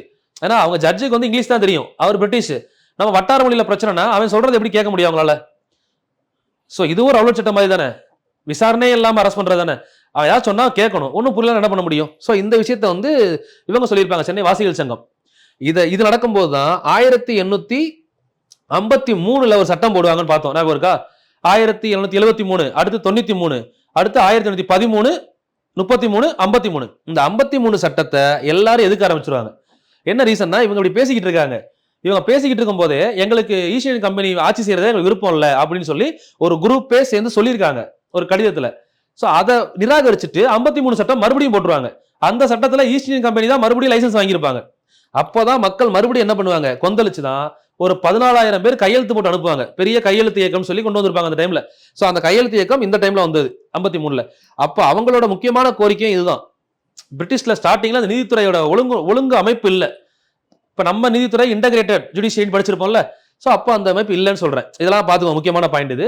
சோ இந்த இடத்துல நீதித்துறை அதிகாரங்கள் வரையறுக்கப்படவில்லை. இது 3 வந்து குறைகளா சொல்லப்பட்டது. சரிங்களா? அடுத்து இந்த வாரன் ஹேஸ்டிங் இருக்கார்ல, அவரை பத்தி 2 பாயிண்ட். வாரன் ஹேஸ்டிங் மாவட்ட ஆட்சியர் பதவியை தொடங்கி வைத்தவர் அவர் தான். மாவட்ட ஆட்சியர்னா டிஸ்ட்ரிக்ட் கலெக்டர். முத டிஸ்ட்ரிக்ட் கலெக்டர் போஸ்டை கிரியேட் பண்ணது யார் அப்படின்னு பாத்தீங்கன்னா வாரன் ஹேஸ்டிங். இவர் தான் வங்காளத்தின் முதல் தலைமை ஆளுநர். சரிங்களா? அது மாதிரி வங்காளத்தின் கடைசி ஆளுநர் இவர் தான், முதல் தலைமை ஆளுநர் இவர் தான் வாரன் ஹேஸ்டிங். ஒரே மாதிரியான முன் கட்டண அஞ்சல் முறை அறிமுகம் செய்தவர் இவர் தான். ஒரே மாதிரியான முன் கட்டண அஞ்சல் முறையை அறிமுகப்படுத்தியவர் இவர் தான். தென் தஸ்க் அப்படின்னு அழைக்கப்படக்கூடிய இலவச அனுமதி சீட்டு. சரிங்களா? இலவசமா அனுமதிக்கக்கூடிய சீட்டுகள். சரிங்களா? இப்ப நம்ம சொல்றோம் இல்லைங்களா, என்ன சொல்றோம், கோயிலுக்கெல்லாம் போனோம்னா தனியா விஐபி அந்த மாதிரி இலவச சீட்டுகள் கொடுக்குறாங்க. எல்லாருக்கும் ஒரே மாதிரி இல்லாம இலவச சீட்டுகள் நிறைய அறிமுகப்படுத்தியிருப்பாங்க. அந்த இலவச சீட், அது எக்ஸாம்பிளுக்கு சொன்னேன். சரிங்களா? அந்த இலவச சீட்டுகள் எல்லாம் ஒழிச்சிருவார் இவர். அப்பதான் எல்லாமே கரெக்டா ரெகுலேஷன்ல வரும். ஏன்னா லஞ்சம் வாங்கக்கூடாதுன்னு சொல்லியிருக்காங்க. இந்த இலவசம் கொடுத்தல், லஞ்சம் வாங்குறது, இந்த மாதிரி விஷயங்கள்லாம் இருக்கக்கூடாதுன்னு சொல்லி இந்த இலவச அனுமதி சீட்டு முறையை, அதாவது தஸ்குகளின் அழைக்கப்படக்கூடிய முறையை ஒழித்தவர் யார் அப்படின்னு கேட்டாங்கன்னா வாரன் ஹேஸ்டிங். இதுல வாரன் ஹேஸ்டிங் பற்றிய கூற்றுகளில் தவறானது எதுன்னு கேட்கலாம். குரூப் 1 குரூப் 2ல இவர்கிட்ட இல்லாத பாயிண்ட மாத்தி கொடுக்கலாம். இரட்டை ஆட்சி முறையை அறிமுகப்படுத்தினார் அப்படின்னா தப்பு, அதனால நமக்கு தெரியும். சரிங்களா? இப்ப நம்ம இது வரைக்கும் நம்ம முடிச்சிருக்கிறது ஃபர்ஸ்ட் ஆக்ட், ரெகுலேட்டிங் ஆக்ட் முடிச்சிருக்கோம். புரிஞ்சிருக்கும்னு நினைக்கிறேன். இதுல இந்த ஸ்ட்ரக்சர் தான் முக்கியம். சிஓடி, ஜிஜிஓபி, எக்ஸிகியூட்டிவ் கவுன்சில், தென் ஜுடிஷியரி. நெக்ஸ்ட் வந்து பாத்தீங்கன்னா பிட் இந்திய சட்டம். ஸோ இந்த பிட் இந்திய சட்டம் வந்து நம்ம பார்த்த ரெகுலேட்டிங் ஆக்டோட லைசன்ஸ் ரினியூவல்ல வராது பாருங்க. 1793, 93க்கு அப்புறம் 1813, 1813க்கு அப்புறம் 1833, 1833க்கு அப்புறம் 1853. அது என்னப்பா இதுக்கு நடுவில் ஒரு ஆக்ட் புதுசா வந்திருக்கு அப்படின்னு பாத்தீங்கன்னா இந்த ஆக்ட் தான் 1784. இது வந்து அவங்க சொன்ன லைசன்ஸ்ல வரல. இதுல ஒரு சில குறைகள்னு பார்த்தோம்ல, அந்த குறைகளை நீக்கணும்னு கொண்டு வந்ததுதான் இந்த விஷயம். இதை யாரு கொண்டு வருவார்னா லயபிட். யாரு? அப்ப இருந்தக்கூடிய பிரதமர். சில புக்ல இளையபிட்னு கொடுத்திருப்பாங்க. ஆக்சுவலா அவர் பேர் லயபிட். நம்ம லய அப்படிங்கிற இடத்துல முன்னாடி யூஸ் பண்ணுவோம். இளைய அப்படின்றது இளையன்னு மாறிடுச்சு. சரிங்களா? இப்ப நம்ம 2, இப்ப எக்ஸாம்பிள் ராஜபாளையம் எழுதுறோம்னா முன்னாடி போடுவோம். இந்த மாதிரி லால ஒன்னு ஆரம்பிக்கிறோம்னா லண்டன் எழுதும்போது சில பேர் லண்டன் எழுதுவாங்கல்ல. அப்ப அந்த வந்து முன்னாடி போடப்பட்ட வார்த்தை மாறிடுச்சு அப்படிங்கிற கூற்று இருக்கு. அவர் பேர் லயபிட், தமிழ்ல இளையபிட் அப்படின்னு மாத்திட்டாங்க. இதை வச்சு சில புக்ல யங் பிட் எல்லாம் கொடுத்திருக்காங்க. இந்த யங்னா இளையன்ற கான்செப்ட் வரும்ல, அப்படி மாத்திருக்காங்க. பட் ஒரிஜினல் பேர் லயபிட்ன்ற மாதிரி புக்ல இருக்கு. சரிங்களா? அதுவும் நோட் பண்ணிக்கோங்க. நோக்கம் இந்தியாவில் சிறந்த ஆட்சியை கொண்டு வருவது. இதோட நோக்கம் என்ன அப்படின்னு பாத்தீங்கன்னா இந்தியாவில் சிறந்த ஆட்சியை கொண்டு வருவது. 2வது பிரிட்டிஷ் இந்திய பகுதிகளுக்கு போதிய பாதுகாப்பு. பிரிட்டிஷ்காரங்களோட இந்திய பகுதிகளுக்கு போதிய பாதுகாப்பு கொடுக்கணும். இந்த 2 தான் நோக்கமா இருந்துச்சு இந்த பிட் கொண்டு வரதுக்காக, பிட் சட்டம் கொண்டு வரதுக்கு. இதோட சிறப்பு என்ன அப்படின்னு பாருங்க. பிஓசி அமைக்கப்பட்டது. ரொம்ப ரொம்ப முக்கியமான விஷயம். Board of control. பிஓசி அப்படின்னா தமிழ்ல கட்டுப்பாட்டு வாரியம். கட்டுப்பாட்டு வாரியம் ஒன்று அமைச்சிருப்பாங்க. சரியா? இப்ப இந்த கட்டுப்பாட்டு வாரியம் அமைச்சதுனால அந்த ஸ்ட்ரக்சர்ல என்ன சேஞ்ச் ஆயிருக்குன்னு பாருங்க. பிரிட்டிஷ் கவர்மெண்ட் கீழே சிஓடி, கோர்ட் ஆஃப் டைரக்டர்ஸ் அப்படின்னு சொல்லக்கூடிய 24 பேர் அடங்கிய குழு. சரிங்களா. 1 இயர்ல இருந்து 4 வருஷமா எக்ஸ்டெண்ட் பண்ணாங்கல்ல, இவங்க தான் வந்து அதோட ஓனர் மாதிரி, கம்பெனியோட ஓனர். இவங்க வேலை என்னது, வணிகத்தையும் வியாபாரத்தையும் பார்க்கிறது.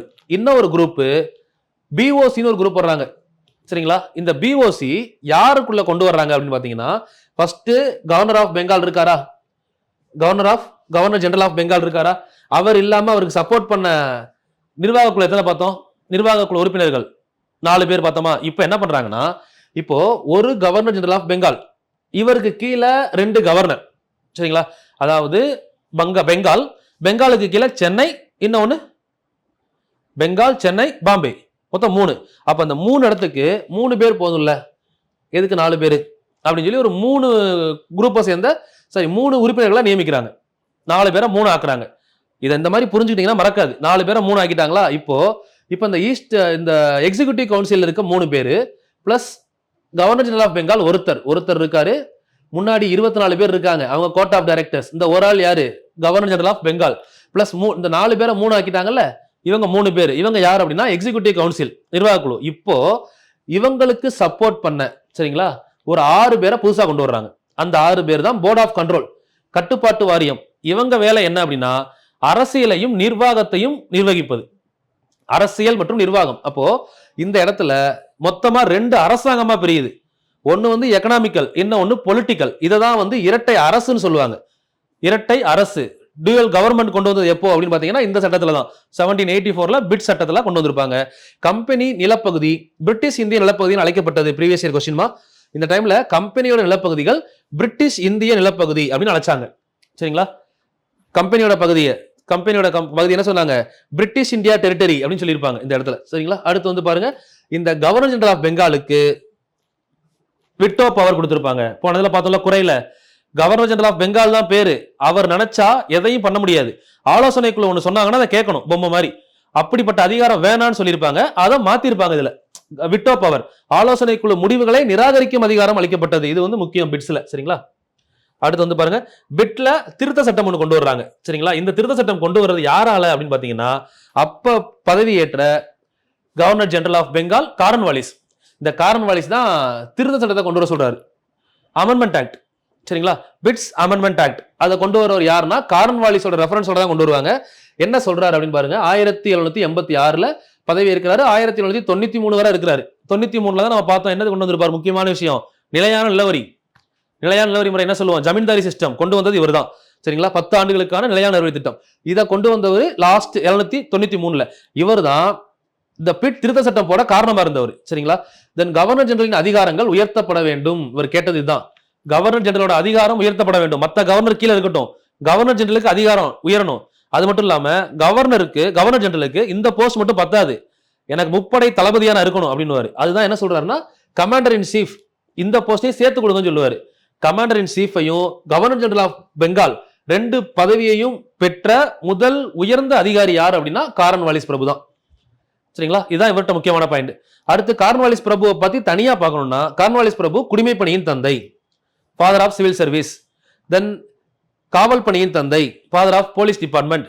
தென் நைட் பட்டம் பெற்ற முதல் ஆங்கிலேயர், ஒரே ஆங்கிலேயர், சரிங்களா. நிலையான நிலவரி திட்டத்தை அறிமுகப்படுத்தியவர். இதான் இப்ப பார்த்தா ஜமீன்தாரி சிஸ்டம் 1793ல பார்த்திருப்போம். தென் வில்லியம் ஜோன்ஸ் உதவியுடன் நீதித்துறையை சீரமைப்பு செய்தார். இதெல்லாம் இம்பார்ட்டன்ட் டேட்டாமா நோட் பண்ணிக்கலாம், ஸ்டேட்மெண்ட்ல கேட்கும்போது யோசிக்க கூடாது. வில்லியம் ஜோன்ஸ் உதவியுடன் காரன்வாலிஸ் பிரபுவுக்கு நீதித்துறை சீரமைப்புக்கு, காரன்வாலிஸ் பிரபுவுக்கு நிதித்துறை சீரமைப்புக்கு உதவியவர் யார், பினான்ஸ் டிபார்ட்மெண்டோட சீரமைப்புக்கு உதவியவர் யார் அப்படின்னு பாத்தீங்கன்னா வில்லியம் ஜோன்ஸ். அடுத்து 1793 காரன்வாலிஸ் சட்ட தொகுப்பு ஒன்று ரிலீஸ் ஆயிருக்கும், அதை வெளியிட்டவர் பேர் George Barlow. Previous year question, Cornwallis சட்ட தொகுப்பு ரிலீஸ் பண்ணவர் யாருன்னு கேட்டாங்கன்னா ஜார்ஜ் பார்லோ. ஸோ இது பார்க்கும்போதே நம்ம காவல் பணி, குடிமை பணி, இதுலயே பாத்தீங்கன்னா குடிமை பணியின் தந்தை நம்ம காரன்வாலிஸ் படிச்சிட்டோம். இந்திய குடிமை பணியின் தந்தை அல்லது இந்திய ஆட்சி பணியின் தந்தை அப்படின்னு கேட்டாங்கன்னா சர்தார் வல்லபாய் படேல், அவரையும் சொல்லலாம். ஓகே, இது கேப்ல வந்தது. அதுக்கு அடுத்த சட்டம் பாருங்க, முதல் பட்டய சட்டம் 1793. ஸோ இந்த 1793ல கவர்னர் ஜெனரல் ஆஃப் பெங்கால் யார் அப்படின்னு பாத்தீங்கன்னா sir John Shore governor general of பெங்காலா இருக்காரு. இந்த சட்டம் போடும்போது காரன்வாலிஸ் பிரபு இல்ல, அதுக்கு அடுத்த ஆள் வந்துட்டாரு, சரிங்களா. இவர் 93ல இருந்து 98 வரை ஒரு 5 வருஷம் இருக்காரு. இவர் வந்த வருஷம் என்ன பண்ணிடுறாரு, ரினிவல் பண்ணிடுறாரு. ஏன்னா 73 ஆரம்பிச்சாங்கல்ல, 93 ரினிவல். இதுதான் இந்த சட்டம் 73. அப்ப ரினிவல் பண்ணும்போது என்ன பண்ணுவாங்கன்னா, அந்த பத்திரத்துல ஒரு சில விஷயங்களை புதுசா சேர்ப்பாங்க. நீங்க ஆல்ரெடி கொடுத்த ஆஃபரை ரொம்ப யூஸ் பண்ணிட்டாங்கன்னா அதை குறைச்சிருவாங்க. சரிங்களா? முத உள்ள வரும்போது இந்த மோனோபோலி பவரோட வந்திருப்பாங்க. மோனோபோலி தான் முற்றுரிமை. இப்ப நான் இந்தியாவுக்குள்ள போய் வியாபாரம் பண்றேன், எனக்கு போட்டியா ஒருத்தனும் வரக்கூடாது. நான் ஒரு 10 ப்ராடக்ட் கொண்டு போறேன்னா அந்த 10 ப்ராடக்ட்டை ஈஸ்ட் இந்தியன் கம்பெனி ஐரோப்பால இருந்து போற நாடுகள்ல நான் தான் விற்பேன். எனக்கு போட்டியா வேற யாரும் வரக்கூடாதுன்னு சொல்றது மோனோபோலி, முற்றுரிமை. அந்த முற்றுரிமையோட போயிருப்பாங்க. அந்த முற்றுரிமையை கொஞ்சம் கொஞ்சமா வாங்கிட்டு நீ எல்லாத்துக்கும் ஓனரா இருந்தது போதும், நீ வித்தது போதும், அப்படியே கொஞ்சம் கொஞ்சமா இடத்த காலி பண்ணுன்னு சொல்லி மொத்தமா என்ன பண்ணிடுவாங்க, கம்பெனியை தூக்கிட்டு கவர்மெண்ட் வந்துடும். அதுக்கான ஸ்டெப் அப்படியே பார்த்தா தெரியும். 1793 பாருங்க ரினிவல் கொடுத்துருவாங்க. அப்ப தெளிவா சொல்லுவாங்க, கிறிஸ்துவ மத போதகர்கள் சமய பிரச்சாரத்திற்கு தடை. அது தெளிவா சொல்லியிருப்பாங்க. அதுல கிறிஸ்துவ மதம் மாற்றக்கூடாது, மக்களை எடுத்த உடனே போய் அது மாதிரி பாத்தீங்கன்னா சமய பிரச்சாரம் பண்ணக்கூடாது. அடுத்து தடையற்ற வணிகத்தில் கம்பெனி ஈடுபடக்கூடாது, ஸ்டாப் பண்றாங்க. மோனோபோலி, தடையற்ற வணிகத்தில் கம்பெனி ஈடுபடக்கூடாது அப்படின்னு சொல்றாங்க. தென் பிஓசிக்கான ஊதியம், இது பாருங்க ரொம்ப ரொம்ப முக்கியமான டேட்டாமா. இந்த பிஓசிக்கான ஊதியம்னா போர்ட் ஆஃப் கண்ட்ரோல் கொண்டு வந்தாங்கல்ல 1784 பிட் சட்டத்துல. அந்த போர்ட் ஆஃப் கண்ட்ரோல் 6 பேர் இருக்காங்க பாத்தீங்களா, அவங்களுக்கான சம்பளம் எங்க இருந்து எடுக்க போறாங்களா, இந்திய வருவாய். இது ப்ரீவியஸ் இயர் கொஸ்டின்மா. இது எந்த சட்டத்தில் சொல்லப்பட்டுள்ளதுன்னு கேட்டிருக்காங்கம்மா. கட்டுப்பாட்டு வாரியத்திற்கான உறுப்பினர்களின் சம்பளம், போர்ட் ஆஃப் கண்ட்ரோல் மெம்பரோட சேலரி எங்க இருந்து கொடுக்குறாங்க அப்படின்னா இந்தியன் ரெவன்யூல இருந்து, இந்திய வருவாயிலிருந்து கொடுக்கப்பட்டது அப்படின்னு சொல்றாங்க. சோ இது நிறுத்தப்பட்டது 1919. ஆக்சுவலா இதுல ஒரு சில பேருக்கு டவுட் வரலாம். இப்போ பிஓசி அப்படிங்கிறது நம்ம ஸ்டார்ட் பண்ணப்போ யாரு பார்த்தோம், கவர்னர் ஜெனரல் ஆஃப் பெங்கால் ஒருத்தர் இருக்காரு, அவருக்கு கீழே எக்ஸிகியூட்டிவ் கவுன்சில், அவருக்கு கீழே பிஓசி, இதெல்லாம் இருக்குன்னு பார்த்திருக்கோம். இது 1857 தான் கலைச்சிட்டாங்களே, அப்புறம் எப்படி இருக்கும்? அப்போ இந்த டைம் வர்றப்போ வைஸ்ராய் இருப்பார்ல, வைஸ்ராய்க்கு கீழே எஸ்ஓஎஸ்னு ஒரு அமைப்பு இருக்கும்ல. எப்படி ஜிஜிஓபிக்கு பிஓசியோ அதே மாதிரி வைஸ்ராய்க்கு சப்போர்ட் பண்ணக்கூடிய லண்டன் மெம்பர்ஸ், சரிங்களா, எஸ்ஓஎஸ் செக்ரட்டரி ஆஃப் ஸ்டேட் அப்படின்னு சொல்லுவாங்க, இந்தியாவின் அரசு செயலர். சோ இந்த அரசு செயலருக்கான சம்பளம் இந்தியால இருந்து கொடுக்கறத ஸ்டாப் பண்ணிடுவாங்க. ஏன்னா அரசு செயலர் ஆபீஸ் எங்க இருக்குன்னா லண்டன்ல நம்மளை ரெப்ரசென்ட் பண்ணக்கூடியவங்க, லண்டன் சட்டமன்றத்தில் இருக்கக்கூடிய ஆள். சோ அவங்களுக்கு சம்பளம் நம்ம ஏன் கொடுக்கணும் அப்படின்னு சொல்லி இந்திய ரெவன்யூல இருந்து போகக்கூடிய எஸ்ஓஎஸ் சேலரி கட் ஆயிரும். அது 1919 சட்டத்துல தெளிவா சொல்லியிருப்பாங்க. 1919 என்ன சட்டம் போட்டிருப்பாங்க, மாண்டேகி செம்ஸ்போர்ட் ரிஃபார்ம்ஸ். நம்ம ரவுலட் சட்டம் அதே வருஷம். அந்த மாண்டேகி செம்ஸ்போர்ட்ல இதை கட் பண்ணுவாங்க. அதுதான் இங்க கொடுத்துருக்கேன் நான். இதை நீங்க அங்க படிக்கும்போது ரிலேட் பண்ணிக்கோங்க, சரியா? அடுத்து இரண்டாவது பட்டய சட்டம் 1813. இது கவர்னர் ஜெனரல் ஆஃப் பெங்காலா அப்ப இருந்தவர் யார் அப்படின்னா லார்ட் மிண்டோ பிரபு 1 இருக்கும்போது தான் இந்த சட்டம் இயற்றப்பட்டது. அடுத்து சட்டம் நடைமுறையில் உள்ள காலத்துல அந்த 20 வருஷத்துல பின்னாடி மார்க்வீஸ் கேஸ்டிங் வந்திருப்பாரு. அதே 13ல இவர் ஏற்றும் போது இருந்திருப்பாரு. அடுத்து மார்க்வீஸ் கேஸ்டிங் 13 to 23 வரை இவர் இருந்திருப்பாரு. சோ இது பாத்தீங்கன்னா இதுல முக்கியமா ப்ரீவியஸ் இயர்ல பார்த்திருப்பீங்க இந்த கொஸ்டின். கல்வி வளர்ச்சிக்காக 1 லட்சம் ரூபாய் ஒதுக்கப்பட்டது, ஆனால் ஒதுக்கிய பணம் செலவிடப்படவில்லை அப்படிங்கிறது முக்கியமான கருத்து. ஒதுக்கியிருக்காங்கன்னு சொல்லுவாங்க இந்த பத்திரத்துல, ஆனா ஒதுக்குனாங்களா யூஸ் பண்ணாங்களான்னு எங்கேயுமே எவிடன்ஸ் இல்ல. ஓகேவா? இப்ப கல்விக்காக 1 லட்சம் ரூபாய் ஒதுக்குனது எப்போ 1813ல. இதுதான் 1800ல முத சட்டம். ஞாபகம் வச்சுக்கோங்க, 1800ல முத சட்டமா 1 லட்சம் ரூபாய் 1. ரெண்டாவது போன சட்டத்துல என்ன சொன்னாங்க 93ல கிறிஸ்துவ மதம் பரப்புவதற்கு தடை. இப்ப ரெண்டாவது என்ன பண்ணிட்டாங்கன்னு பாத்தீங்கன்னா மத போதகர்களை அனுமதித்தனர், கிறிஸ்துவ மதத்தை பரப்பலாம் அப்படின்னு சொல்லி சொல்றாங்க. அடுத்து 13ல அடுத்து மோனோபோலியை கேன்சல் பண்றாங்க. Accept tea trading with China. Accept tea trading with China, தேயிலை மற்றும் சைனாவுடனான வணிகம், இது ரெண்டை தவிர மற்ற எல்லாத்துலயும் இருக்கக்கூடிய மோனோபோலியை என்ன பண்ணிட்டாங்க, கேன்சல் பண்ணிட்டாங்க. அடுத்து ராணுவ செலவிற்கு, இது பாருங்க ரெண்டை கேன்சல் பண்றாங்க. அப்போ இன்கம் ரெகுலேட் பண்றதுக்கு, இன்கம் அண்ட் அவங்க இருக்கக்கூடிய பினான்சியல் ஸ்டேட்டஸ், இன்கம் ரெகுலரா இருக்கணும், சேம் பினான்சியல் ஸ்டெபிலிட்டிக்காக ஒரு விஷயம் கொண்டு வர்றாங்க. என்னன்னா ராணுவ செலவிற்கு உச்சவரம்பு. இப்ப ராணுவத்துக்குனே அதிகமா ஒதுக்கக்கூடாது. இப்ப கவர்னர் ஜெனரல் ஆஃப் பெங்கால் கையில தான் ராணுவம் இருக்கு பார்த்தோம்ல, அந்த ராணுவத்துக்கு என்ன பண்றாங்கன்னா நம்ம பாதுகாப்பு தான் முக்கியம் அப்படின்னு சொல்லி அதுக்கான செலவு அதிகமா பண்ணுவாங்க. அப்ப அந்த செலவு அதிகம் பண்ணக்கூடாது, முதல்ல அதை ஒரு லிமிட் பண்ணுங்க அப்படின்னு சொல்றாங்க. அடுத்து வரி கட்ட தவறினால் தண்டனை. யாரும் வரி கட்டலைன்னா தண்டனை கொடுக்குறாங்க இந்தியர்களுக்கு. சோ அப்ப இது ரெண்டு எதுக்காகனா அவங்களுடைய பினான்சியல் ஸ்டெபிலிட்டிக்காக. ரொம்ப செலவும் ஆயிடக்கூடாது, வருமானம் இல்லாமையும் போயிடக்கூடாது, வருமானமும் வேணும், செலவையும் குறைக்கணும். அப்ப மொத்தமா அவங்க கையில காசு இருக்குமா, அதுக்காக கொண்டு வர விஷயம் தான், சரிங்களா? இது மட்டும் தான் ரெண்டாவது பட்டய சட்டத்துல முக்கியமான விஷயங்கள்மா. 1813க்குள்ள கொஸ்டின் கேட்கறாங்கன்னா 1 lakh அந்த அமௌண்ட் ஒதுக்குறது, 2 மோனோபோலி கேன்சல், இந்த டீ ட்ரேடிங் வித் சைனா, 3 மத போதகர்கள் அனுமதி, 4வது பாத்தீங்க அப்படின்னா இந்த income stability or financial stability, சரிங்களா? அவங்களோட பொருளாதார நிலையை நிலைநிறுத்துவதற்காக 2 விஷயம் பண்றாங்க. ஒன்னு வந்து பாத்தீங்கன்னா ராணுவ செலவிற்கு உச்சவரம்பு, 2வது வரி கட்ட தவறினால் தண்டனை. இது 2 கொடுக்குறாங்க. சோ இந்த 4 பாயிண்ட் கொடுத்துட்டு தவறான பாயிண்ட் எதுன்னு கேட்கலாமா? மத போதகர்கள் அனுமதிக்கப்படவில்லை அப்படின்னு கொடுத்தா தப்பு. அனுமதிக்கப்படாதது 1793 ஆக்ட், 1813ல அனுமதிச்சிட்டாங்க. இது ஒரு முக்கியமான விஷயம். சரிங்களா? கேட்டுருக்காங்க கொஸ்டின் இதுல. அடுத்து 3வது பட்டய சட்டம், அடுத்த லைசன்ஸ், 3வது லைசன்ஸ் பாருங்க 1833. நம்ம 1813 பார்த்தோமா, 33. இந்த சட்டத்துல மறுபடியும் என்ன ஆகுது, போஸ்டிங் மாறுது. அப்படியே போஸ்டிங் 2-3 டைம் சொன்னா மனப்படாயிரும். 1765ல முத உருவான போஸ்ட் என்னது, governor of Bengal, Robert Clive வர்றாரா. அடுத்து 1773ல போஸ்ட் என்னவா மாறும், இது governor general of Bengal, Warren Hastings இருக்கும்போது மாறுச்சா. தென் அதுக்கப்புறம் இப்ப 1833ல இந்த கவர்னர் ஜெனரல் ஆஃப் பெங்கால் அப்படிங்கிற போஸ்ட் கவர்னர் ஜெனரல் ஆஃப் இந்தியாவா மாறுது. இந்தியாவின் தலைமை ஆளுநர், ஜிஜிஓனா இந்தியாவின் தலைமை ஆளுநர். முதல் இந்தியாவின் தலைமை ஆளுநராக நியமிக்கப்பட்டவர் யார் அப்படின்னு பாத்தீங்கன்னா வில்லியம் பெண்டிக் பிரபு. வில்லியம் பெண்டிக் தான் இந்தியாவின் முதல் தலைமை ஆளுநர். சோ அந்த டைம்ல இங்கிலாந்து பிரதமராக இருந்தவர் கிரே.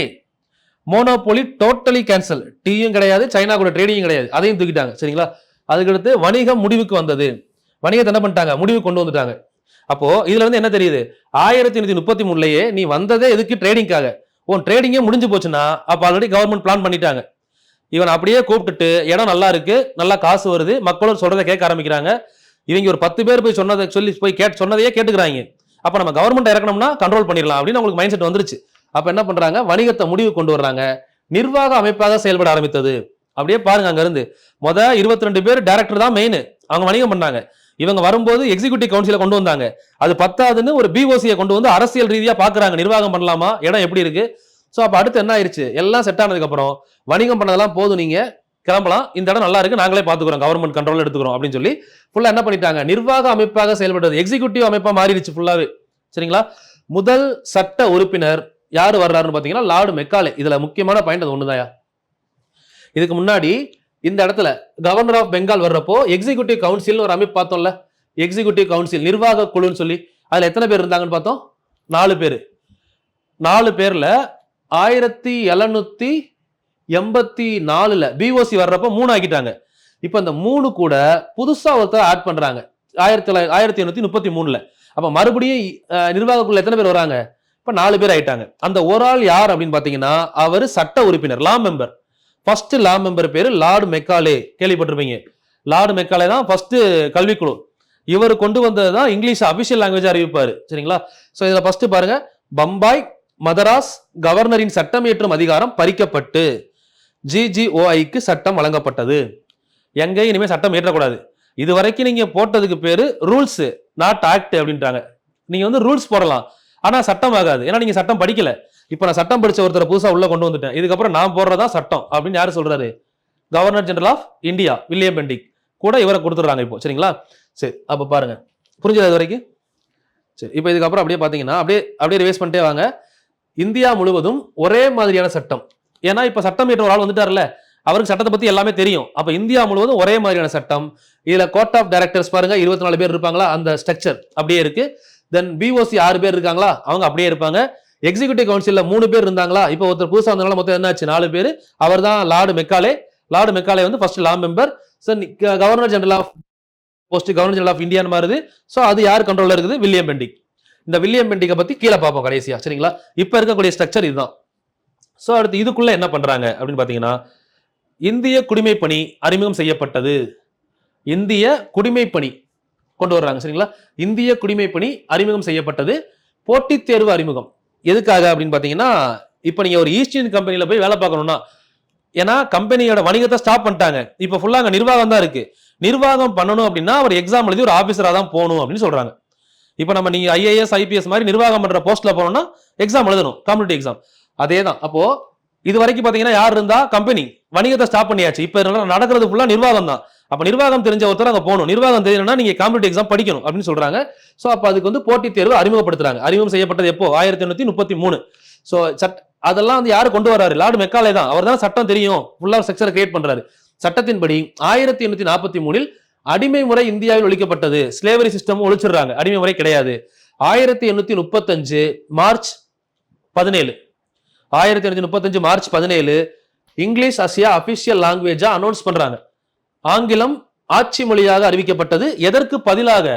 பாரசீகம். ஏன்னா இதுக்கு முன்னாடி இருந்தவங்க யாரு? முஸ்லீம் தானே இருந்திருப்பாங்க, முகல்ஸ். அவங்ககிட்ட இருந்து ஜஹாங்கீர் இருந்து வந்தவங்க தானே இவங்க அனுமதி கேட்டு. அப்ப பாரசீக மொழியை தூக்கிட்டு இவங்க ஆட்சி மொழியை தான் கொண்டு வராங்க. இப்போ இங்கிலீஷை கொண்டு வர்றாங்க.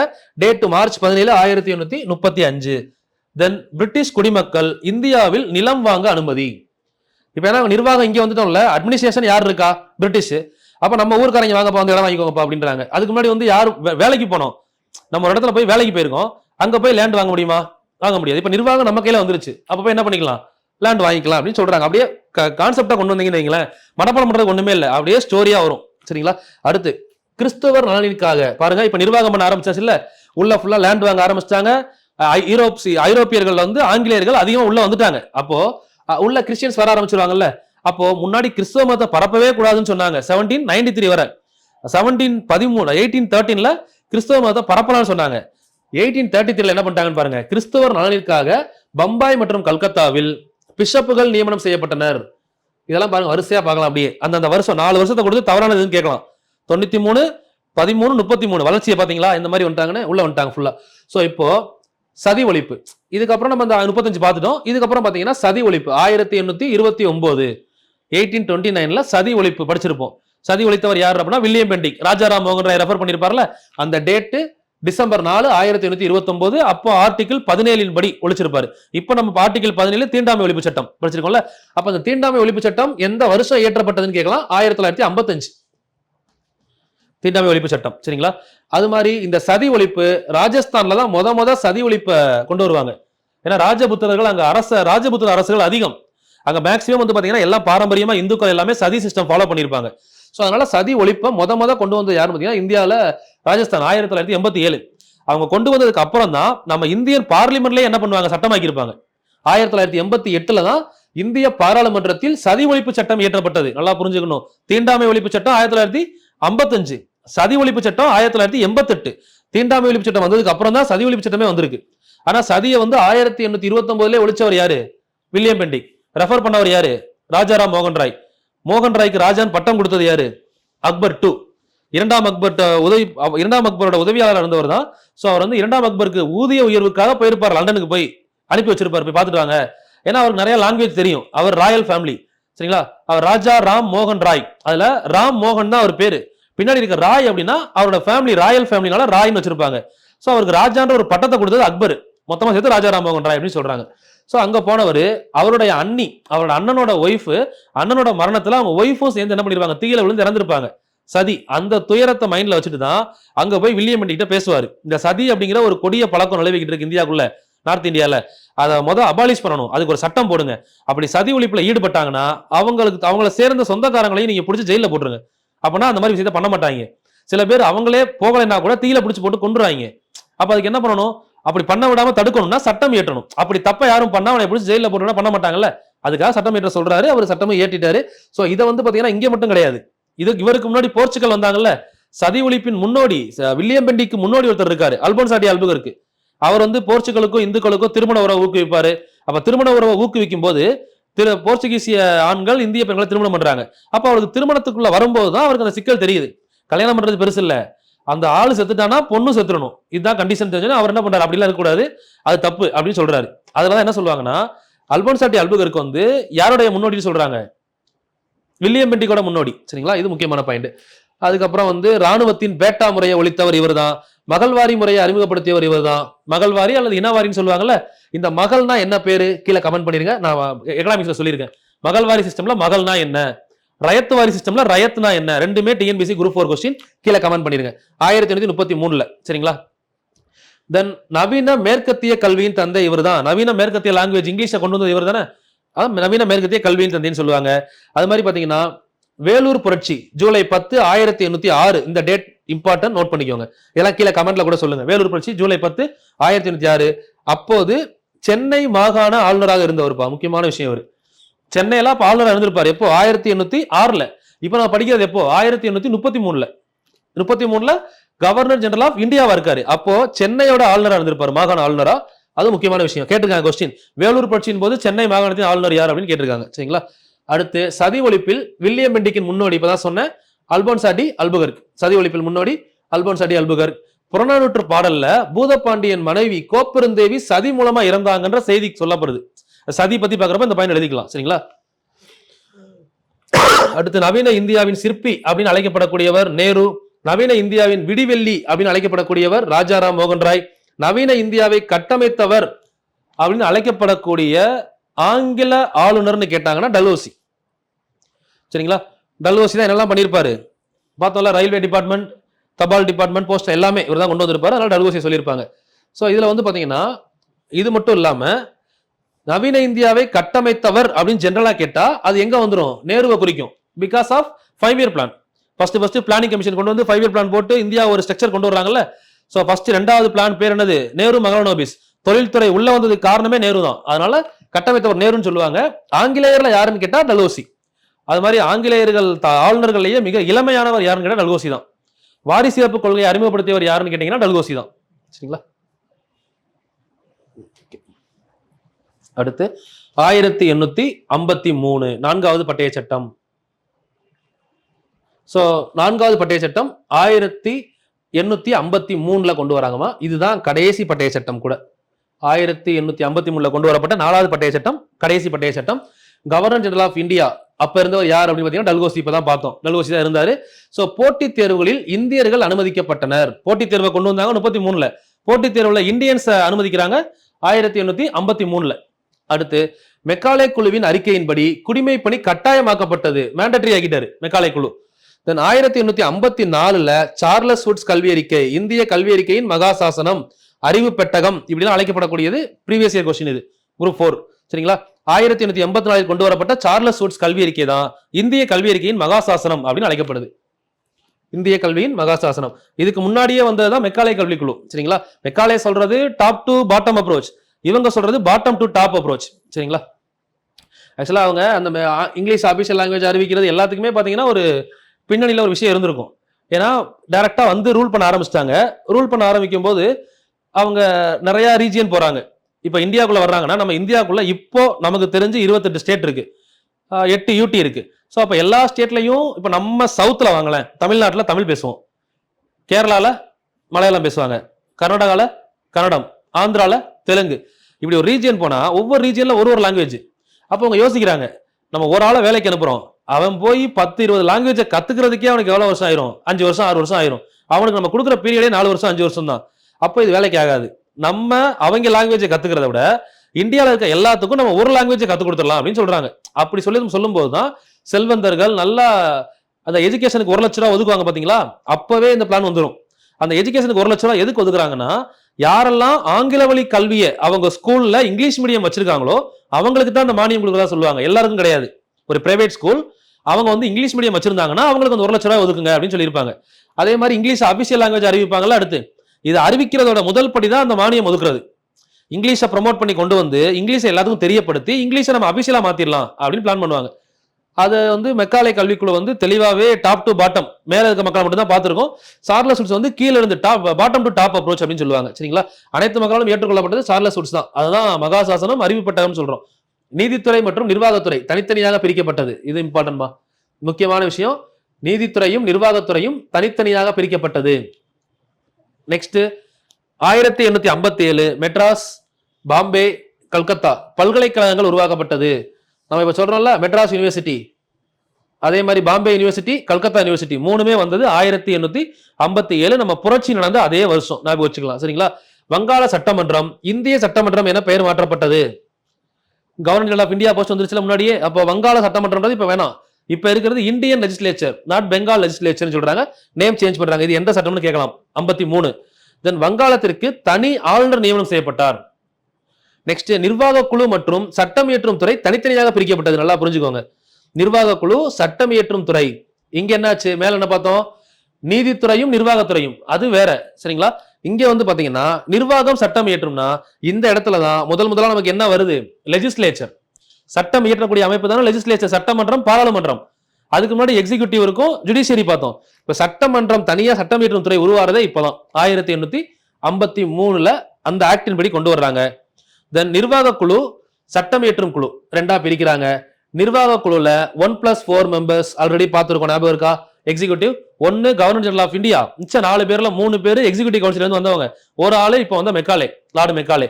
சரிங்களா? இப்ப சட்டம் இயற்றும் குழு புதுசா கொண்டு வர்றாங்க. அதுல 2+6 மெம்பர் சேர்க்கிறாங்க.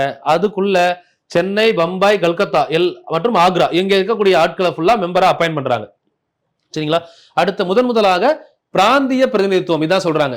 ஒவ்வொரு மாகாணத்துக்கும் ஒரு பிரதிநிதி, எல்லா ஏரியால இருக்கவங்களுக்கும் என்ன கொடுக்குறாங்க, ஒரு வாய்ப்பு கொடுக்குறாங்க. பிராந்திய பிரதிநிதித்துவம் கொண்டு வரப்பட்டது இந்த சட்டத்துல தான். உள்ளூர் நபர்களும் அனுமதிக்கப்பட்டனர். லோக்கல் மெம்பர்ஸ் என்ன பண்றாங்க, அப்பாயிண்ட் பண்றாங்க. சரிங்களா? இதெல்லாம் பண்ணவர் யாரு, டல்கோசி பிரபு காலத்துல கொண்டு வந்திருக்காங்க. இந்த சட்டத்துல கொண்டு வந்தது எல்லாமே. இப்ப டல்கோசி வந்து பாருங்க, நெக்ஸ்ட் இந்த சட்டத்துல கோர்ட் ஆஃப் டைரக்டர்ஸ் 24 பேரா இருந்தது 18 பேரா குறைச்சிருப்பாங்க. இது ஒரு முக்கியமான விஷயம். நெக்ஸ்ட் வந்து டல்கோசி பிரபுவோட எக்ஸ்ட்ரா பாயிண்ட்ஸ். இளம் வயது ஆளுநர் யாருன்னு கேட்டா டல்கோசி. ரயில்வே துறையின் தந்தை டல்கோசி.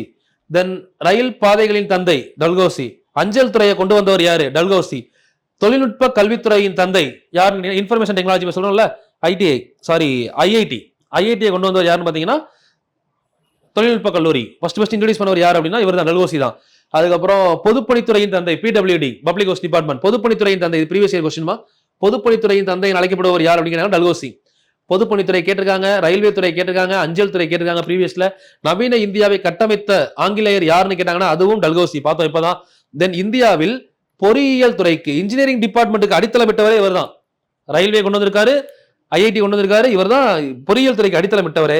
டல்கோசியின் வாழ்க்கை வரலாற்றை எழுதியவர் யார், WW ஹண்டர். இவர் தான் பின்னாடி ஹண்டர் கமிஷன் படிச்சிருப்போம்ல, அந்த ஹண்டர் தான். WW ஹண்டர் வந்து டல்கோசியோட வாழ்க்கை வரலாற்றை ஃபுல்லா எழுதியிருப்பாரு. சரிங்களா? தென் விதவை மறுமண சட்டம் இயற்றியது யார் அப்படின்னு கேட்டீங்கன்னா டல்கோசி. 1856ல விதவை மறுமண சட்டம் இயற்றியவர். இந்த விதவை மறுமண சட்டம் இயற்ற பாடுபட்டவர் யார் அப்படின்னு கேட்டாங்கன்னா ஈஸ்வர சந்திர வித்யாசாகர் ராவ். இவர் தான் இயற்ற பாடுபட்டிருப்பாரு. விதவை மறுமண சங்கம், விதவை மறுமண சங்கம் வேற, விதவை மறுமண சட்டம் வேற. சரிங்களா? இது சட்டம், விதவை மறுமண சட்டம். சங்கம் கொண்டு வந்தவர் எம்ஜி ரானடே, அவர் 1871, அது வேற. விதவை மறுமண, இதை கீழே கமெண்ட் பண்ணிருங்க. விதவை மறுமண சங்கம் எந்த வருஷம் கொண்டு வந்தாங்க, விதவை மறுமண சட்டம் எந்த வருஷம் கொண்டு வந்தாங்க. விதவை மறுமண சட்டம் அப்படின்னு சொன்னா டல்கோசி வருவாரு, ஈஸ்வர சந்திர வித்யாசாகர் ரெஃபர் பண்ணியிருப்பாரு. அப்ப விதவை மறுமண சங்கம் யாரு கொண்டு வந்தா, எந்த வருஷம். சரிங்களா?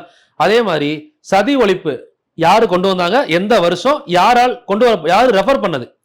இதே மாதிரி பின்னாடி இன்னொருத்தர் வருவாரு, குழந்தை திருமணம். குழந்தை திருமணத்துக்கு எதிராக சட்டம் இயற்ற பாடுபட்டவர் யாருன்னு கேட்பாங்க. அவர் வந்து பாத்தீங்கன்னா பெர்ரம்ஜி மலபாரி. இவங்களோட சேர்ந்து அது ஒரு இம்பார்ட்டன்ட் கொஸ்டின். சரிங்களா? அதுக்கப்புறம் வந்து பாத்தீங்கன்னா 1857 புரட்சி வந்துடும். இந்த 1857 புரட்சியை வந்து நம்ம சிப்பாய் கழகம் அப்படின்னு சொல்றோம். சோ இது நடந்ததுக்கு அப்புறம் தான் ராணியோட ஆட்சி, ஃபுல் பிரிட்டிஷ் கவர்மெண்ட் உள்ள வர்றாங்க. சோ நம்ம இந்த இடத்துல, இது ஹிஸ்டரியில முக்கியமான பாயிண்ட், இது அப்படியே நோட் பண்ணி இங்கேயே படிச்சிருங்க. இதுல வந்து எங்கெங்க கழகம் நடந்துச்சு, தலைவர் யார் யாரு, கழகத்தை யார் யாரு ஒடுக்குனாங்க, எந்த ஆங்கிலேயர் வந்து நம்ம இந்திய தலைவர்களை அடக்குனாங்க, அதான் முக்கியம். டெல்லியில வந்து கழகம் நடந்துச்சு. தலைவர் பகதூர் ஷா 2.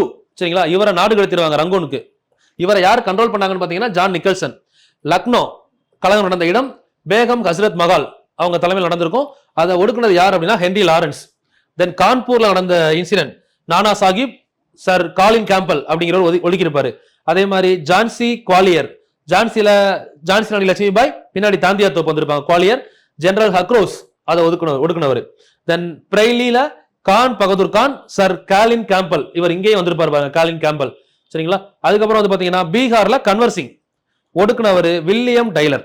இவங்க பேரை அப்படியே படிச்சுக்கோங்க. மேட்ச் ஷீட் கொஸ்டின்ல குரூப் 4ல கேட்டிருக்காங்க, குரூப் 1ல கூட கேட்கலாம். இந்த மாதிரி கண்டிப்பா குரூப் 1னா எல்லா கொஸ்டினும் கஷ்டமா இருக்காது. ஒரு 20 கொஸ்டின், ஏன்னா 200 GSல ஒரு 20ல இருந்து 30 கொஸ்டின் இப்படி ஒன்லைனா இருக்கும். அப்படி கொஸ்டின் இதுல இருந்து கேட்க வாய்ப்பு இருக்கு. சரிங்களா? சோ இப்போ இது வரைக்கும் வந்து பாத்தீங்கன்னா 1857 புரட்சி வரை முடிச்சிருக்கோம். சோ இதுக்கப்புறம் அடுத்த வீடியோல 1858க்கு அப்புறம் 47 வரை பார்ப்போம். அதை முடிச்சுட்டு PYQ அடுத்ததுல பார்க்கலாம். ஸோ இது வரைக்கும் பார்த்தா கண்டினியூஸா படிங்க. நீங்க எப்பவுமே நம்ம எப்படி ஸ்டார்ட் பண்றோமோ அதே ஃபோர்ஸ்ல முடிச்சிட்டோம் அப்படின்னா கண்டிப்பா சக்சஸ் ஆயிடலாம். அதே ஃபோர்ஸ் யாருக்குமே இருக்காது. நீங்க ஆரம்பிக்கிறதுக்கு ஏதாவது ஒரு காரணம் இருந்திருக்கும்ல. நம்ம ஏதோ சும்மா போற போக்குல போய்கிட்டு இருக்கும்போது TNPSC படிப்போம் வந்திருக்க மாட்டோம். எங்கேயாவது வேலை பார்த்திருப்போம், எவனாவது அவமானப்படுத்திருப்பான், இல்ல வீட்டுல யாராவது திட்டிருப்பாங்க, ஏதோ ஒரு காரணத்துல உள்ள வந்துட்டோம். இல்ல லவ் ஃபெயிலியர் ஆயிருப்பீங்க, யோசிச்சுக்கோங்க. எல்லாரும் ஏதாவது ஒன்று பார்த்திருப்பீங்கல்ல, சரி வழியே இல்லடா இவெல்லாம் ஒரு ஆளா அப்படின்னு ஒதுக்கி இருப்பாங்க. அந்த விரக்தியில சில பேர் வந்திருப்போம். அப்படி உள்ள வந்ததுக்கு அப்புறம் படிக்க ஆரம்பிச்சிட்டீங்க. அப்ப படிக்க ஆரம்பிக்கும் அந்த ஃபோர்ஸ் இருக்கும், நம்மளை கேவலப்படுத்திட்டாங்கடா அப்படின்னு சொல்லி. அப்படியே கொஞ்ச நாள் போறப்ப என்ன ஆகும், பரவாயில்ல ரொம்ப நாள் படிச்சுட்டே இருக்கோம்ல, கொஞ்சம் ரெஸ்ட் எடுப்போம். பசங்க கூட அப்படியே போய் ஊர் சுத்திட்டு வருவோம். இப்படியே போறது கடைசி நம்ம ஏன் வந்தோன்றதே மறந்துடுவோம். அதனால இந்த சின்ன சின்ன டீவியேஷன் தான், அது பெரிய விஷயம்லாம் இல்ல. நீங்க பட்ட அவமானத்தை யோசிச்சு பாத்தீங்கன்னா சின்ன சின்ன என்ஜாய்மெண்ட் எல்லாம் நீங்க யோசிக்கவே மாட்டீங்க. அது ஃபேமிலி பேக்ரவுண்ட்ல இருக்கலாம், இல்ல ஃப்ரெண்ட்ஷிப்ல இருக்கலாம், இல்ல அப்படின்னா நீங்க சின்ன வயசுல இருந்தே நீங்க உங்களோட எய்முக்காக ஓடலாம். ஒவ்வொருத்தவங்களுக்கும் ஒவ்வொரு மாதிரி இருக்கும். ஸோ பட் நீங்க எதை ஆரிஜினா வச்சு இந்த விஷயத்தை டார்கெட் பண்ணீங்கன்னு தெரியாது, அது உங்களுக்கு தான் தெரியும். அதை மட்டும் நீங்க ஃபோக்கஸ் பண்ணீங்கன்னா நீங்க எப்போ உங்களுக்கு ஏதாவது ஒரு டீவியேஷன் வந்தா கூட அதை நினைச்சு பாருங்க, நம்ம எதுக்காக இந்த ஃபீல்டுக்குள்ள வந்தோம், நம்ம எதை நினைச்சதுக்குள்ள வந்தோம், அதையே விட்டுட்டு நம்ம போய்கிட்டு இருக்கோம் அப்படின்னு ஒரு செகண்ட் யோசிங்க. ஒரு ஹாஃப் டே ரெஸ்ட் எடுங்க, தூங்கி எந்திரிச்சு மறுபடியும் ஸ்டார்ட் பண்ணுங்க. எப்போ நீங்க சக்சஸ் ஆறீங்களோ அது வரை கண்டினியூஸா ஓடிக்கிட்டு இருங்கப்பா. கண்டிப்பா உங்க சக்சஸா யாராலையும் தடுக்க முடியாது. திரும்ப திரும்ப நான் சொல்ற விஷயம், உங்களோட தோல்வியை நீங்க மட்டும்தான் நிர்ணயிக்கிறீங்களே தவிர கூட இருக்க யாரும் கிடையாது. யாருக்கும் நீங்க மதிப்பு கொடுக்காத வரை உங்களோட பாதையில யாரும் குறிக்கிடவே முடியாது. நீங்க தான் ஜெயிக்க போறீங்க, தோத்தாலும் நீங்க தான் காரணம். அதை மட்டும் மைண்ட்ல வச்சுக்கோங்க. கண்டிப்பா சக்சஸ் ஆவீங்க. ஃபோக்கஸ்டா படிங்க. உங்க மேல எனக்கு நம்பிக்கை இருக்கு, கரெக்டா உங்களுக்கும் நம்பிக்கை இருக்குன்னு நினைக்கிறேன். ஸ்டார்ட் பண்ணும்போது இருந்திருக்கும், இப்ப இல்லைன்னா கூட நான் இருக்கேன், நம்பிக்கோங்க. என்னைய நம்பி டிராவல் பண்ணுங்க. கண்டிப்பா இந்த வருஷம் எல்லாரும் போஸ்டிங் போறீங்க. ஃபோக்கஸ்டா படிங்க, வெற்றி நிச்சயம். தேங்க்யூ.